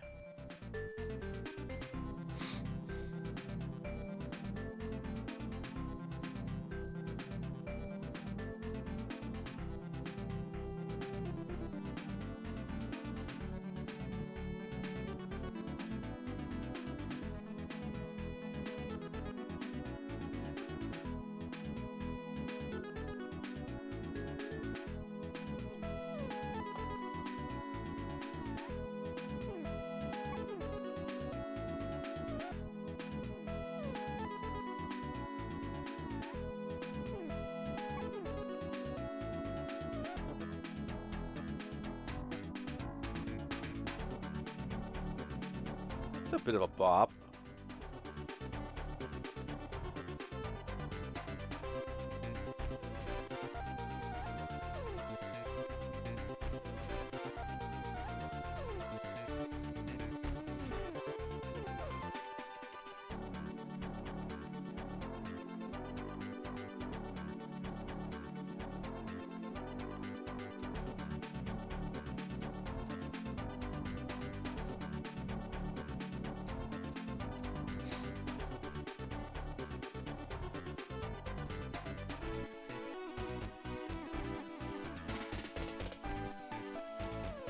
His music's great.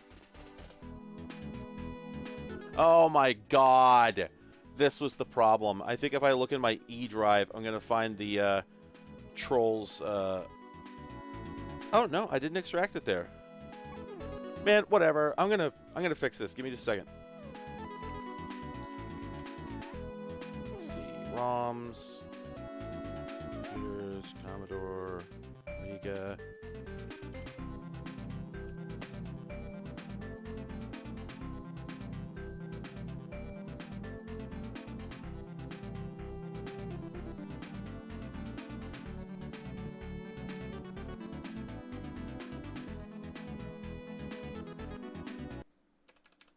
Change disk. Load disk. Yes, yes, yes, yes, yes. Oops. Damn it. Ugh. Quick menu. Disk control. Load disk. This interface is so bad. It's one of the remaining like really big problems with RetroArch is the way it handles options with a lot of possible choices. Like when you want to pick a number, and it just gives you like numbers from 1 to 100,000 in a list. Ugh. Wow, why did that slow down so much?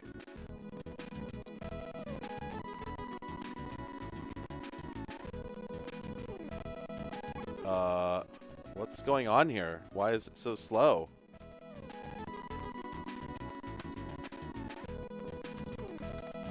Yeah?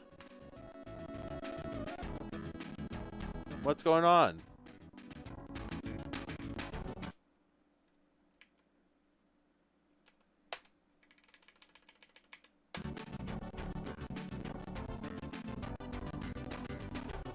This sucks. Why no work?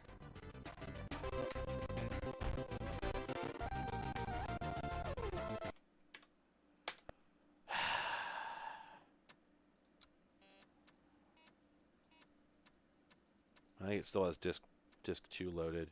You know, I wonder if I extracted the... Well, no. Yeah, I don't know what just happened.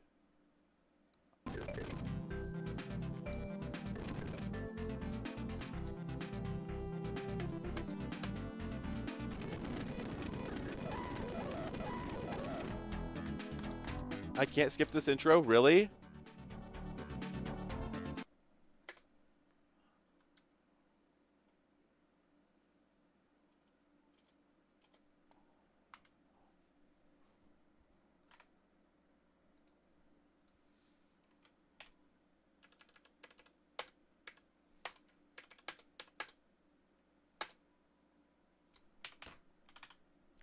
Okay, yeah, I just can't win here, apparently, because I went in and loaded the disk again, and it just, like, trashes the emulator. I don't get it. That's so weird. Page up and down. Do you mean, like, for changing... That's right. Isn't there a disk change within archive shortcut? No, that's only when it's loaded a disk. Hang on a second. PUAE, change disk archive. I don't think this is going to work.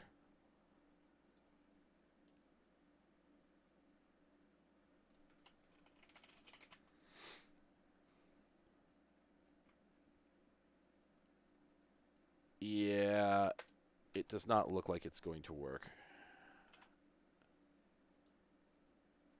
Let me see. Do I have the DOS version? I do.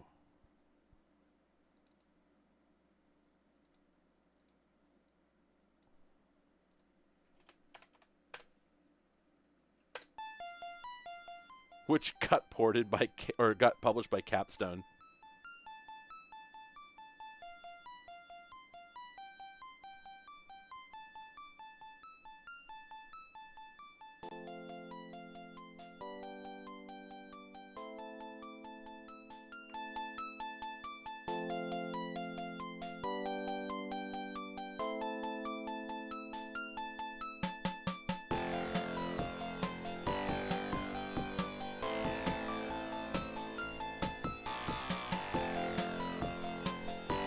Capstone published very inexpensive games for the PC.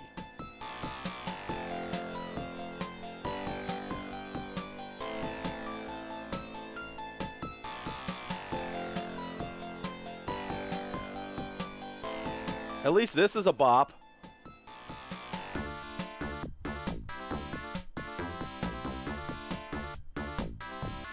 It is. The music is actually better than the Amiga version.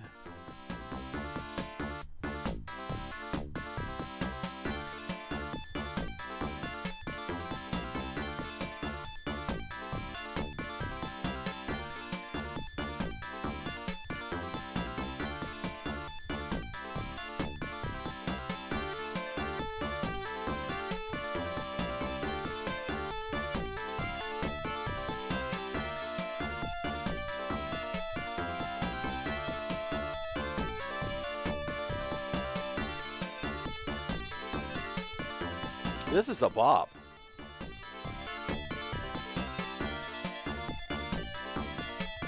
How long does this go on? I had this game. I just never sat through the intro. Wow.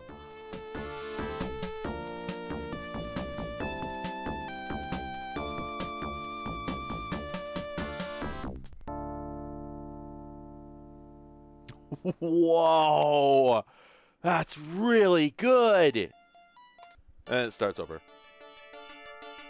Oh, that's right. This is a bop too.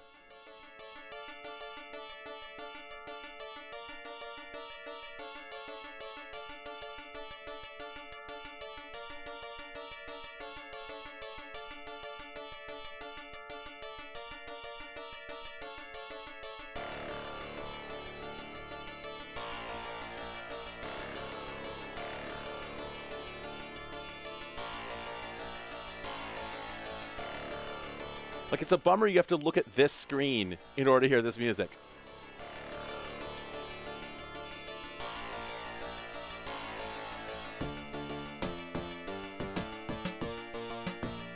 This music must have been composed for something else, you know?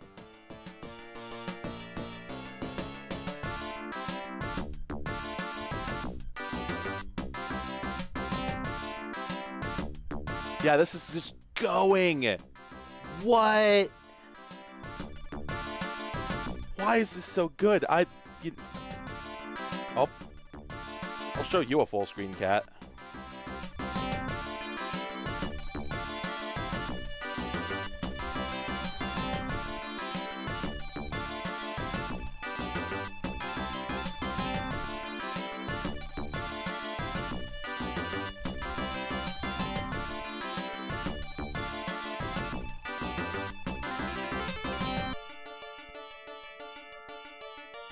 Oh, it finally looped.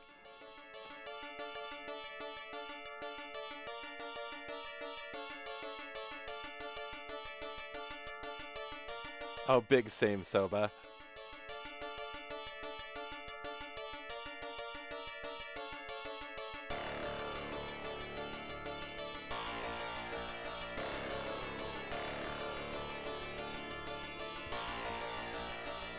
Yeah, absolutely hideous startup screen. But yeah, you just get this music. And then I think the level music is good too.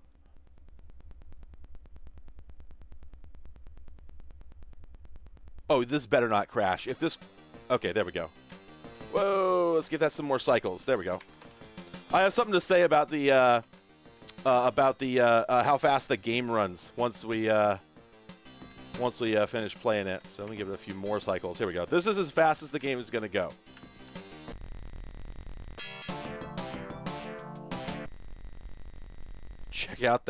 Check out that palette cycling.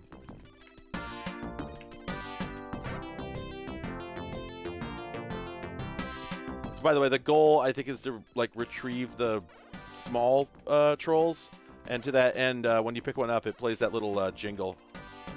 I believe this also has Mario jumping. Yes, it does. Now, again, like, the visual style here is just a mess, right? Like, the individual sprites seem pleasant enough, but put it all together, and it's just a disaster. You know, the non-scrolling gradient background. We've got, like, Sonic Hedgehog slopes, but you can't really, you know, like, so what? I think... Oh, yeah, I think that's my life counter in the lower right. And then in the lower left, I don't know what that is. It looks like a telephone. It's like you can hardly even see what the hell you're doing, you know? Oh, yeah, when you die, you just sort of fall through the whole... Yeah. Okay, if you want to see the most European game on the IBM PC... This is a strong contender, but I can show you another one. It's Electroman. Epic published.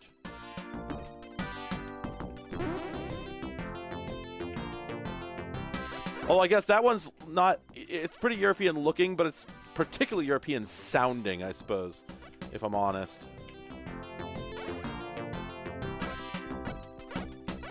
And yeah, this is it. Oh, wait a minute. You could. Oh, you can make use of the slopes. I forgot about that. Yeah, you can slide down the damn things. So, that's cool, I guess. See you later, dude. Whatever that's about. Yeah, so, like, what's going on, And of course, again, the camera is super zoomed in, so you can't see anything. You can't really make out the level. Bitchin' music, though. Just fantastic music. Well, if you hex edit the executable, down near the end is a note from the developers. This game was written on a very slow Schneider 10 MHz 286 with lots of wait states. If for some reason on your very fast 25 MHz 486 this game seems to be fast or unplayable, don't blame us for it. It was a penny-pinching boss who would not buy us reasonable PCs to work on. Signed, the programmers of Flare Software. I live for Salt, and it's a great example of it. Yeah, there were a number of very clear Amiga ports on the personal computer. Oh, lordy. Do I actually... Hang on a second. Do I have a... hang on a second. Games 1000... oops, that's not it.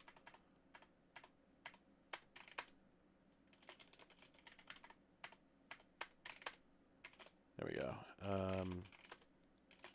Okay, and then we get into, let's see, what is it, arcade, and then, no, that doesn't do it.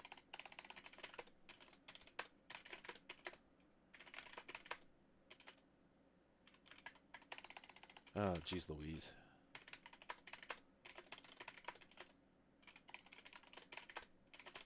Not worth the time. All right. Oh, yeah, that's on TCRF. That's where I found out about it. I never thought to open it up myself. Oh, is this a this looks like a...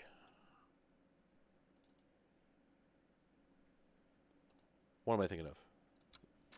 This looks like a... Come on.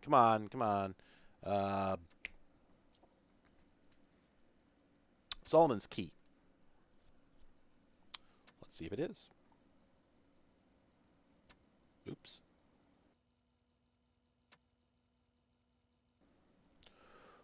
Oh, man, I'm hungry. Whoop. That's a really nice looking logo. Ayode. Ayo. John Madden. Yeah, look at this again. Completely indecipherable logo. Like, I know what it says, but come on.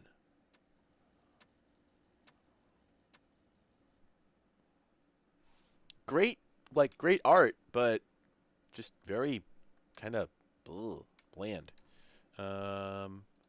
Is this gonna...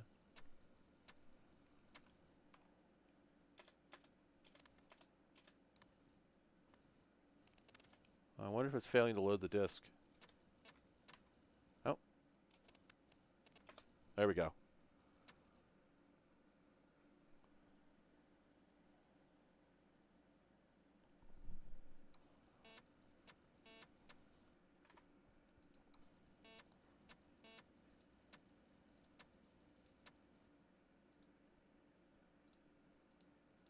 Someday it'll load, right?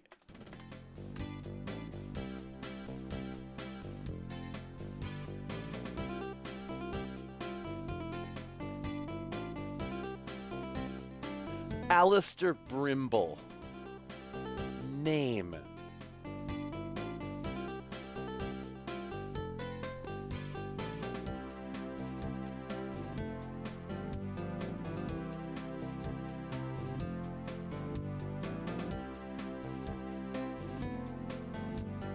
The most British name I've ever heard.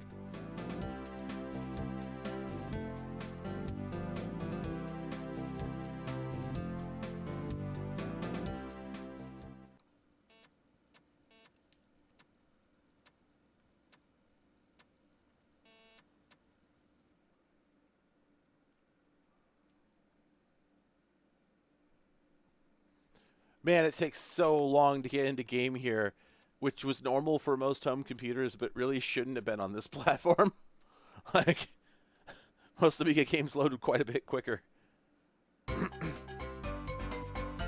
10 men, no foes. Mission premiere.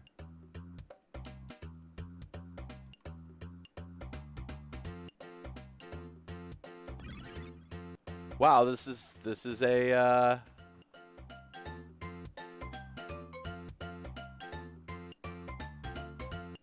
oh. What? This is a lemming.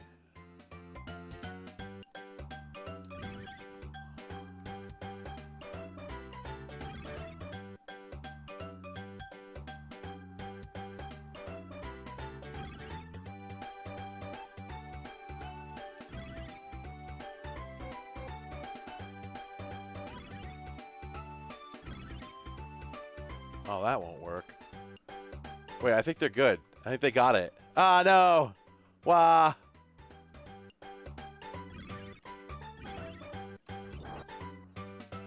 Oh, no. Wait, no, they got it anyway. We're all good.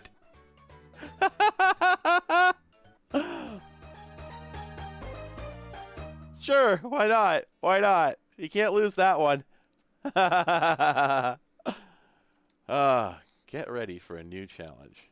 A new challenge approaches. Yeah, it's really solid steel drum.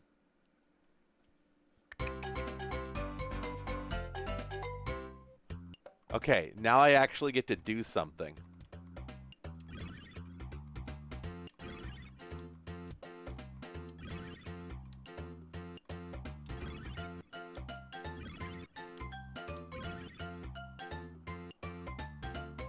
Hey, bud. I'm playing like a Koopa Troopa.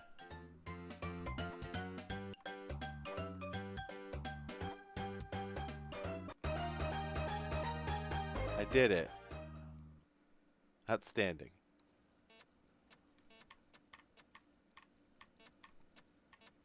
Yeah, this looks like a pleasant game.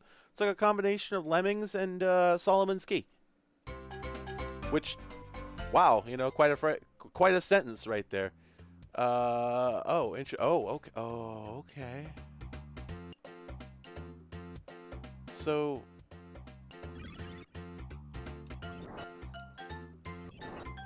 oh, nice. You can get some extra blocks here.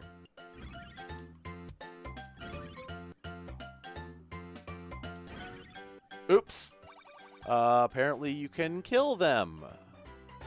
Whoopsie.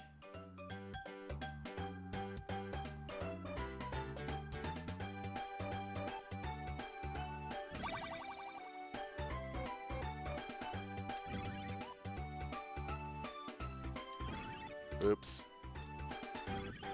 There we go. Okay, well, I got those ones at least. There is a time limit, but it seems to be long enough to give you a lot of time to sort of correct errors.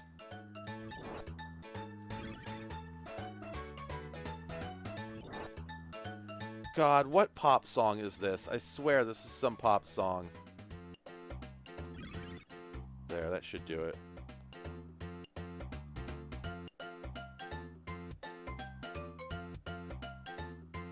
Wait, oh, that doesn't work? They have to be on the ground?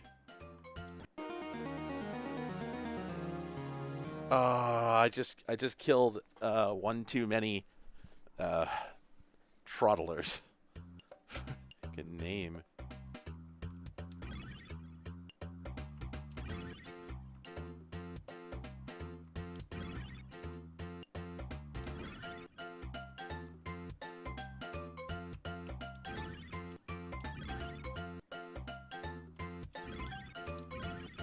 There. Got it.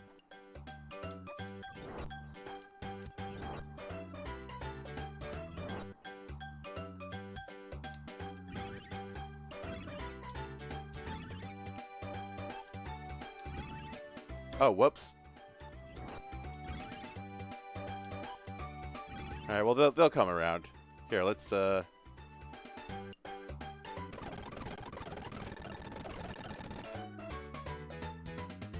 Yeah, I don't like that word I don't know. Something about it. There we go. I did it. Yeah, okay. All right. Well, that sure is a thing. Yep. Okay. So I'm not sure how much longer I'm going to stream, so I am going to take a moment here and show you something. Oh my god, all my screens have gotten mixed up. What's going on? Where's my mouse cursor? Wait, I wasn't having this problem before. There we go. Okay. Press C to hunker. I'm gonna just go ahead and do this. And gonna go ahead and mute that. There we go. You can probably hear me. I'm gonna assume you can hear me. Everyone hear me? I'm just gonna wait a sec, make sure everyone can hear me.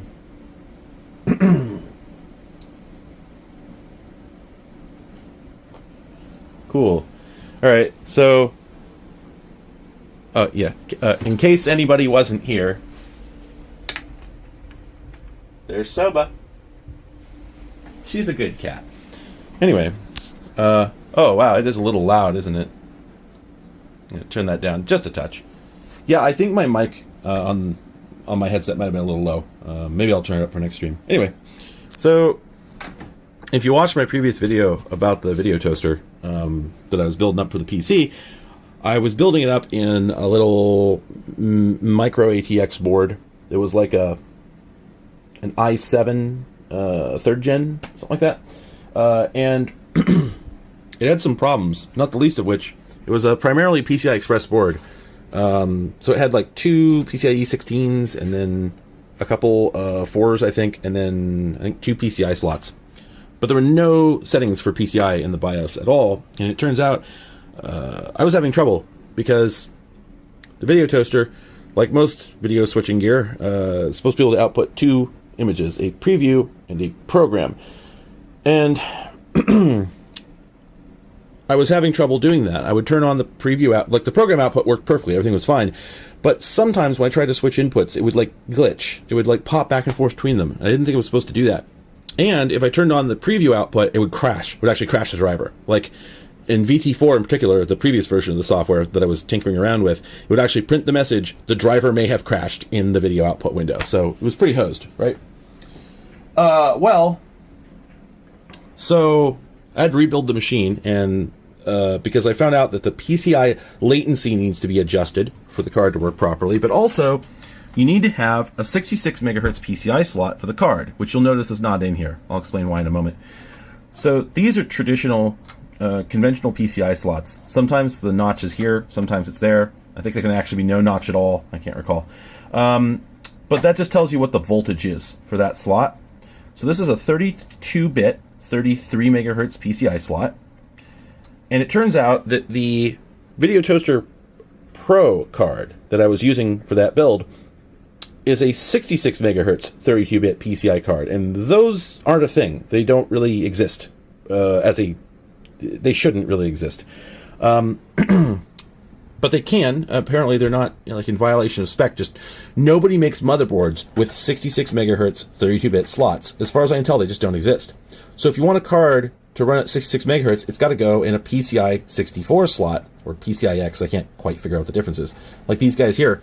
Well, I searched far and wide, and I just absolutely could not find anything with PCI X locally, other than this board here, which is a socket 939 AMD with like an Athlon 64 in it, which is kind of a bummer, especially because the new tech software supposedly doesn't work that well with AMD. But you know what?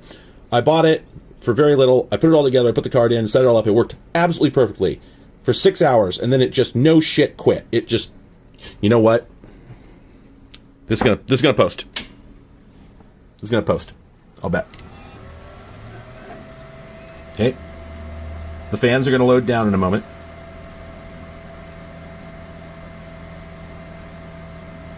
Nope. Nope. No post. Ah, dang. Well, the reason I said that is because, yeah, the machine just, that's all it does now. For for about half a day. That's all it would do, and I tried everything. I took the motherboard out. I took everything apart, took the CPU out, took the motherboard out, blew it off with air, checked everything, checked all the caps as close as I could, nothing visually wrong with them. Reset the BIOS again, pulled the battery, let it sit for several minutes. I did everything imaginable. No, it's just dead now. Except yesterday, I took it to RePC where I got it, and I said, hey, I think it might have a bad CPU, maybe because I didn't have the thermal situation quite worked out, and maybe I overheated the CPU. That should never happen with an AMD 64 chip. They've got the heat spreaders on them. They've got built-in thermal management. It shouldn't be a thing. So I brought it in there, got a different CPU, plugged it in, turned it on, posted immediately. Worked fine. Booted it a couple times, no problem. Brought it back home, plugged it in. It came right up, no problems. And then I tried to put a graphics card in it. It hasn't worked since. So I think it's tired capacitors. That's my thought. Yeah, there's RAM in there. It's gamer RAM. And it's got weird heat sinks. See? So this machine in exactly this state was working perfectly, and then it just stopped.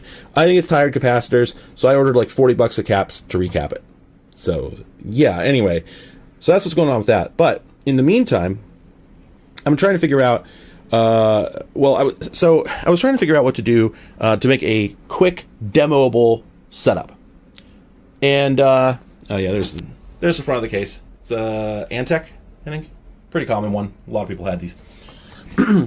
So what I was doing is I was using a DTV converter to give this thing a composite video input, just so I had something to switch and record that wasn't a camera, because I kept just setting up that camera up there, and it wasn't very exciting. It was just like pointed over here, and unless a cat wandered in, there really wasn't anything to look at. So I plugged in a DTV converter and got a picture from that, and that worked great. And I decided I'd go get a second DTV converter, and that way I'd have two sources that I could switch and fade between. And if I wanted to demo this for somebody, I wouldn't have to mess around with getting a camera set up. I could just plug these in and turn them on and tune into two signals. So I got myself an amplified antenna. And that all seemed like a great idea. But then the question was, what do I do with all the bits and pieces? Because we got this guy here, the whole machine itself, and then you've got to have a display hooked up to it. And then ideally you need some sort of video output so you can see what the actual result is. And then you got the breakout box, which you would have seen in the video if you watched that. It's this great big like 12U or 8U rack mount thing with all these ins and outs on it. And I couldn't figure out where that was going to go, because it doesn't really comfortably go on a surface anywhere, because it takes up about this much of the desk, and you can't put anything on it. You can't really set it on the floor or anything, so it's just really inconvenient. I couldn't figure out what to do. Well, I was at RePC, and they had this guy here, which is it's a Gator road case. So it's got big lids that clip on here, and it came with a 1280 by 1024 rack mount monitor in it, and it's a rack on both sides. So there's the Bob. So this is the video toaster Bob, the breakout box that you use to get signals in and out of the thing, and I finally have a home for it. And there's enough room down here that I'm positive I'll be able to get a 3U rack chassis in there. So I'm actually going to be able to take this board, once I recap it, if it starts working, I'm going to put it in a rack case and put it in the box, and then I'm going to have a fully self-contained video toaster setup. The idea being, I eventually would like to take this thing to like a VCF or something like that, some sort of convention or whatever. And the idea is that I would be able to just bring it in, pop the lids, plug in 110 volts, and turn it on, and that's it. It's got, the built-in monitor to show you what's going on inside. A little keyboard will be down there. You'll slide that out along with the control surface. I'll put these DTV converters inside and the antenna, attached to the top. So you just plug it in, turn it on, and bam, it's ready to go, and you don't need to plug in any cameras or figure anything out. And I just thought I thought that was pretty cool. This is one of the neatest projects I've ever really embarked on, and I expect it to be a tremendous pain in the ass, but I don't know how long it's going to be till I actually have a proper coverage of all this video toaster stuff put together. So I just thought y'all might be interested to see what this is all about. This monitor, by the way, is really impressive. I can't demo it right now. It takes VGA at 1280 by 1024, which does not seem terribly impressive. And then it also takes 4 composite inputs, and it's got like, you can set it up for a quad view of all 4 at once, or you can pick just one at a time. But it's really horrible. Like it's one of the worst looking composite LCDs I have ever seen in my life, which is saying something. I've seen some bad ones. This is unwatchably bad. I think they actually took a module out of like a security camera monitor, like a little cheap security camera monitor, and just put it in here. It's just unusable. There's no valid use for it other than to find out, is there a picture coming out of this thing? Because everything about it just looks terrible. It's got awful like color rippling all the time. Just trash. The VGA input, incredible. The best looking 1280 by 1024 VGA display I've ever seen in my life. It looks better than my Dells. I've got I don't know, what is this, a 1904 and a 20, whatever the hell. A couple of 5.4 Dell monitors. They both look good. This looks better. And it's got a better scaler too. You put 640 by 480 into this, looks absolutely wonderful. Like it scales it up really cleanly. Nice and clear, very, excellent off-axis viewing and whatnot. So it actually ended up being a really nice panel, and I got this whole thing for a good price. So I'm going to put one of those airport pull handles on the side and some wheels on the bottom. And yeah, so I have a completely self-contained video toaster demo setup. Something that like, New Tech would have brought to a show back in I guess 2007. One other thing, just because I'm here, give me a second. I haven't opened this yet. It just got here and I forgot to ever take it out of the bag.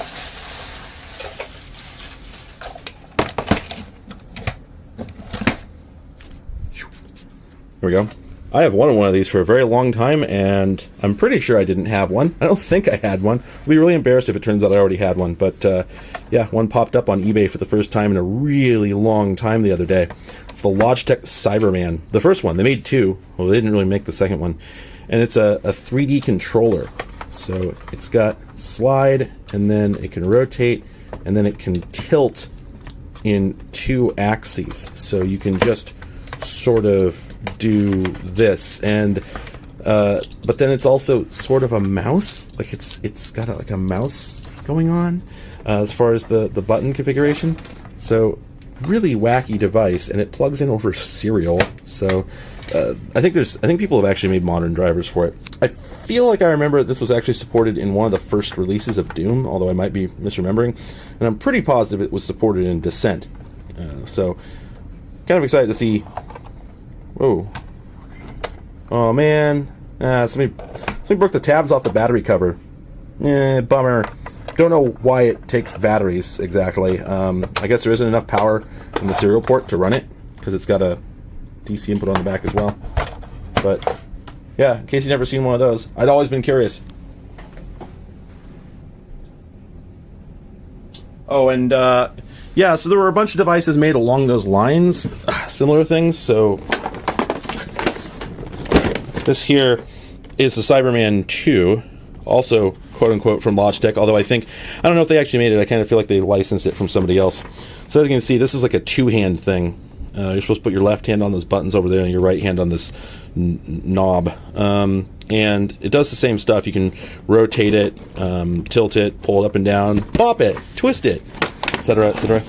But and then of course there was the space ball, space orb, a variety of other orb themed controllers for 3D editing and whatnot. But yeah, I just was always really curious about the Logitech. I just remembered I have this as well. This is dumb. This sucks. So I'm probably never going to make a video about this. One moment. Sorry for loud.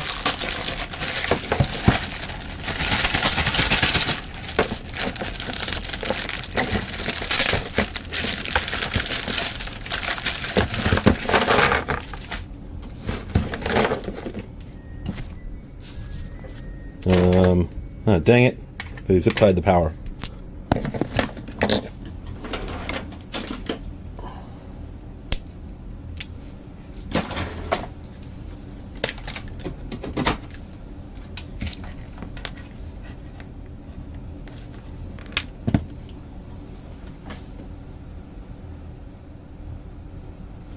All right, there we go. Okay, so Archos or Arcos, whatever the hell you call them, I never knew how to pronounce it, made a whole bunch of different devices. So when people talk about like having an Archos, I don't know what that means, you know, because there's so many different ones. God, that's dirty. Oh, you know what? I thought those were scratches, but it's actually just dirt. Let me wipe this down.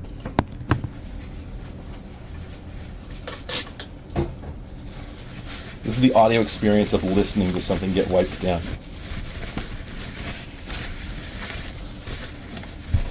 That's marginally better. Congratulations. All right, here we go. So this is the Archos Jukebox Multimedia, and it definitely has a 2.5-inch hard drive inside of it, which we might even be able to hear when I turn it on. Let's see.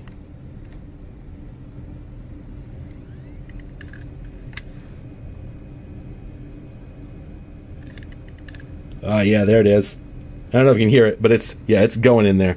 Anyway, but the reason this is fun, you know, it's your basic sort of ancient MP3 player. You know, there were a lot of these, and it seems okay, whatever. I do like the fact, actually, here, I'll play something. Okay, I do like the fact that it actually has VU meters that update fairly quickly. Yeah, see that?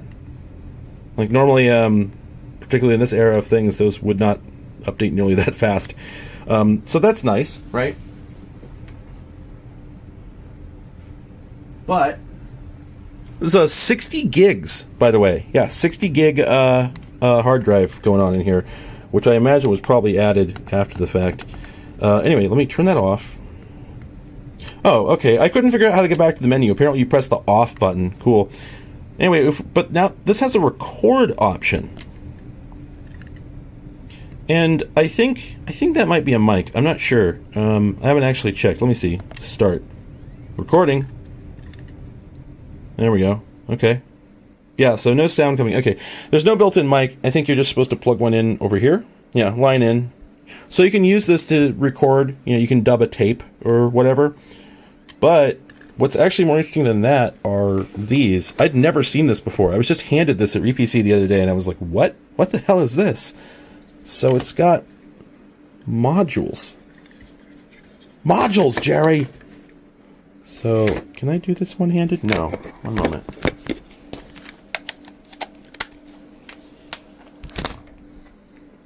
So now we have a camera, and if we go to record, and then change this to... Boop, boop. Oh, does it need to be... It might need to get restarted to recognize the gadget, so give me a sec.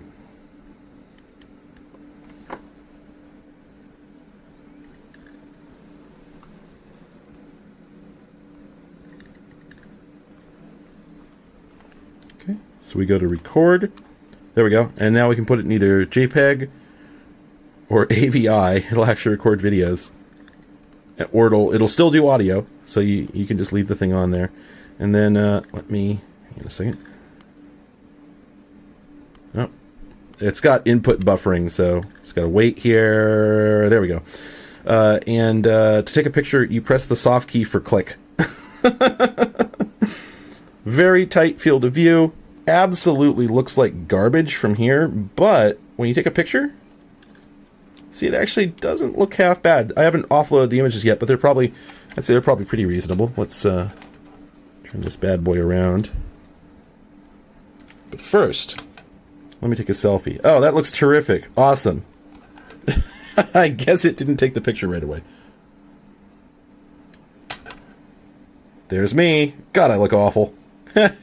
Anyway, and then, of course, it can record video as well.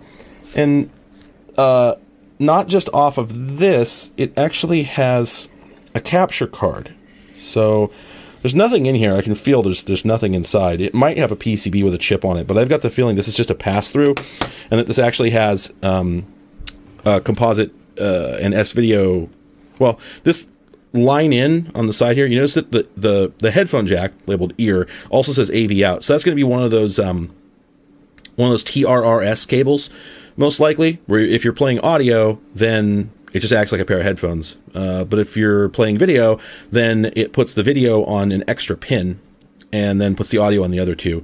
And probably the line-in jack, I'm guessing, works the same way. You could probably plug in an adapter cable and then capture video directly with that. But even if not, you can just dock this guy on the bottom, and then yeah, plug your anything, you know, VCR, DVD, whatever, plug it in there, capture it directly onto this thing. Now, obviously, I'm very interested to see what quality this records in. It's probably garbage. It's going to be like, well, let's see. Let's put it in AVI mode and see if we have any settings in here. I don't think it really tells you what the options are. Yeah, so source, analog, and then if we go to settings, I think that it just gives like a general option for bitrate, maybe, if that. Yeah, it doesn't even do that. So I don't know if you... I don't know if this captures a reasonable image at all, but if it does, if you put an SSD in here for greater bump protection, and then possibly read... I don't know what it uses for batteries. There's a battery in there somewhere. I don't know where, because the whole back half of the thing is a hard drive. So the battery has got to be a flat pack in there somewhere. But this might actually make for a portable recorder that you could use with a video camera of some kind. That seems pretty cool. I think that's cool. Anyway. And then this guy here is your CF card adapter, which I think... Well, I haven't looked into it, but that probably goes both ways. I'm guessing you can both use it to move stuff on and off of the hard drive and just read stuff off it directly. So probably you could record, 60 gigs of video onto the internal drive and then plug this in and put, 128 gig compact flash card in there and move it all off. I'm just guessing, but it seems plausible to me, right? Right? Yeah, why not? Even has a remote. And the funny thing about the remote is that it just maps to the face buttons. So there's on and off buttons, and then there's the D-pad controls, and then there's the 3 soft keys, right? Because they can't really label them. So you just got to know what state the thing is in. Don't worry about it. I'm sure it's fine. People will probably put Rockbox on this, but I don't know if it would maintain the same feature set. Let's see. Do I have anything else I want to show you? I want to show you Soba. She rotated, everyone. This is the new Soba position. She's here now.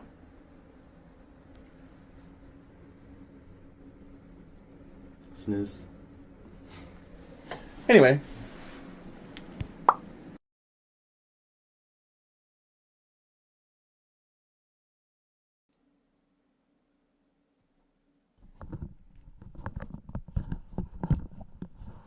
Oh, all right. Heavens to Murgatroyd. I think I kind of feel like bailing at this point. I kind of want to have a drink and heat up a hot dog. I am hungry today. Jeez. And yeah, just kind of chill. So thank you everyone for coming by. I hope you had a good time. And good luck with the rest of your Sunday. Zarky, I sort of have options at this point. I have a few different approaches. This thing, I'm kind of thinking might be one of them, but probably not. The quality is probably garbage. But if you're about to suggest a better solution that you know of, let me know, because I'm always looking at new things.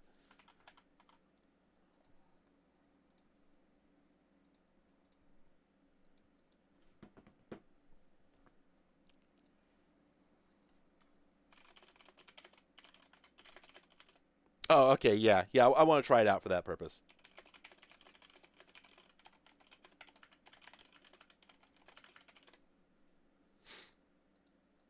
I thought this was fun too, even if I'm not all that in the mood for it today, as it turns out. I still had a good time. So, all right, thank you all for coming by.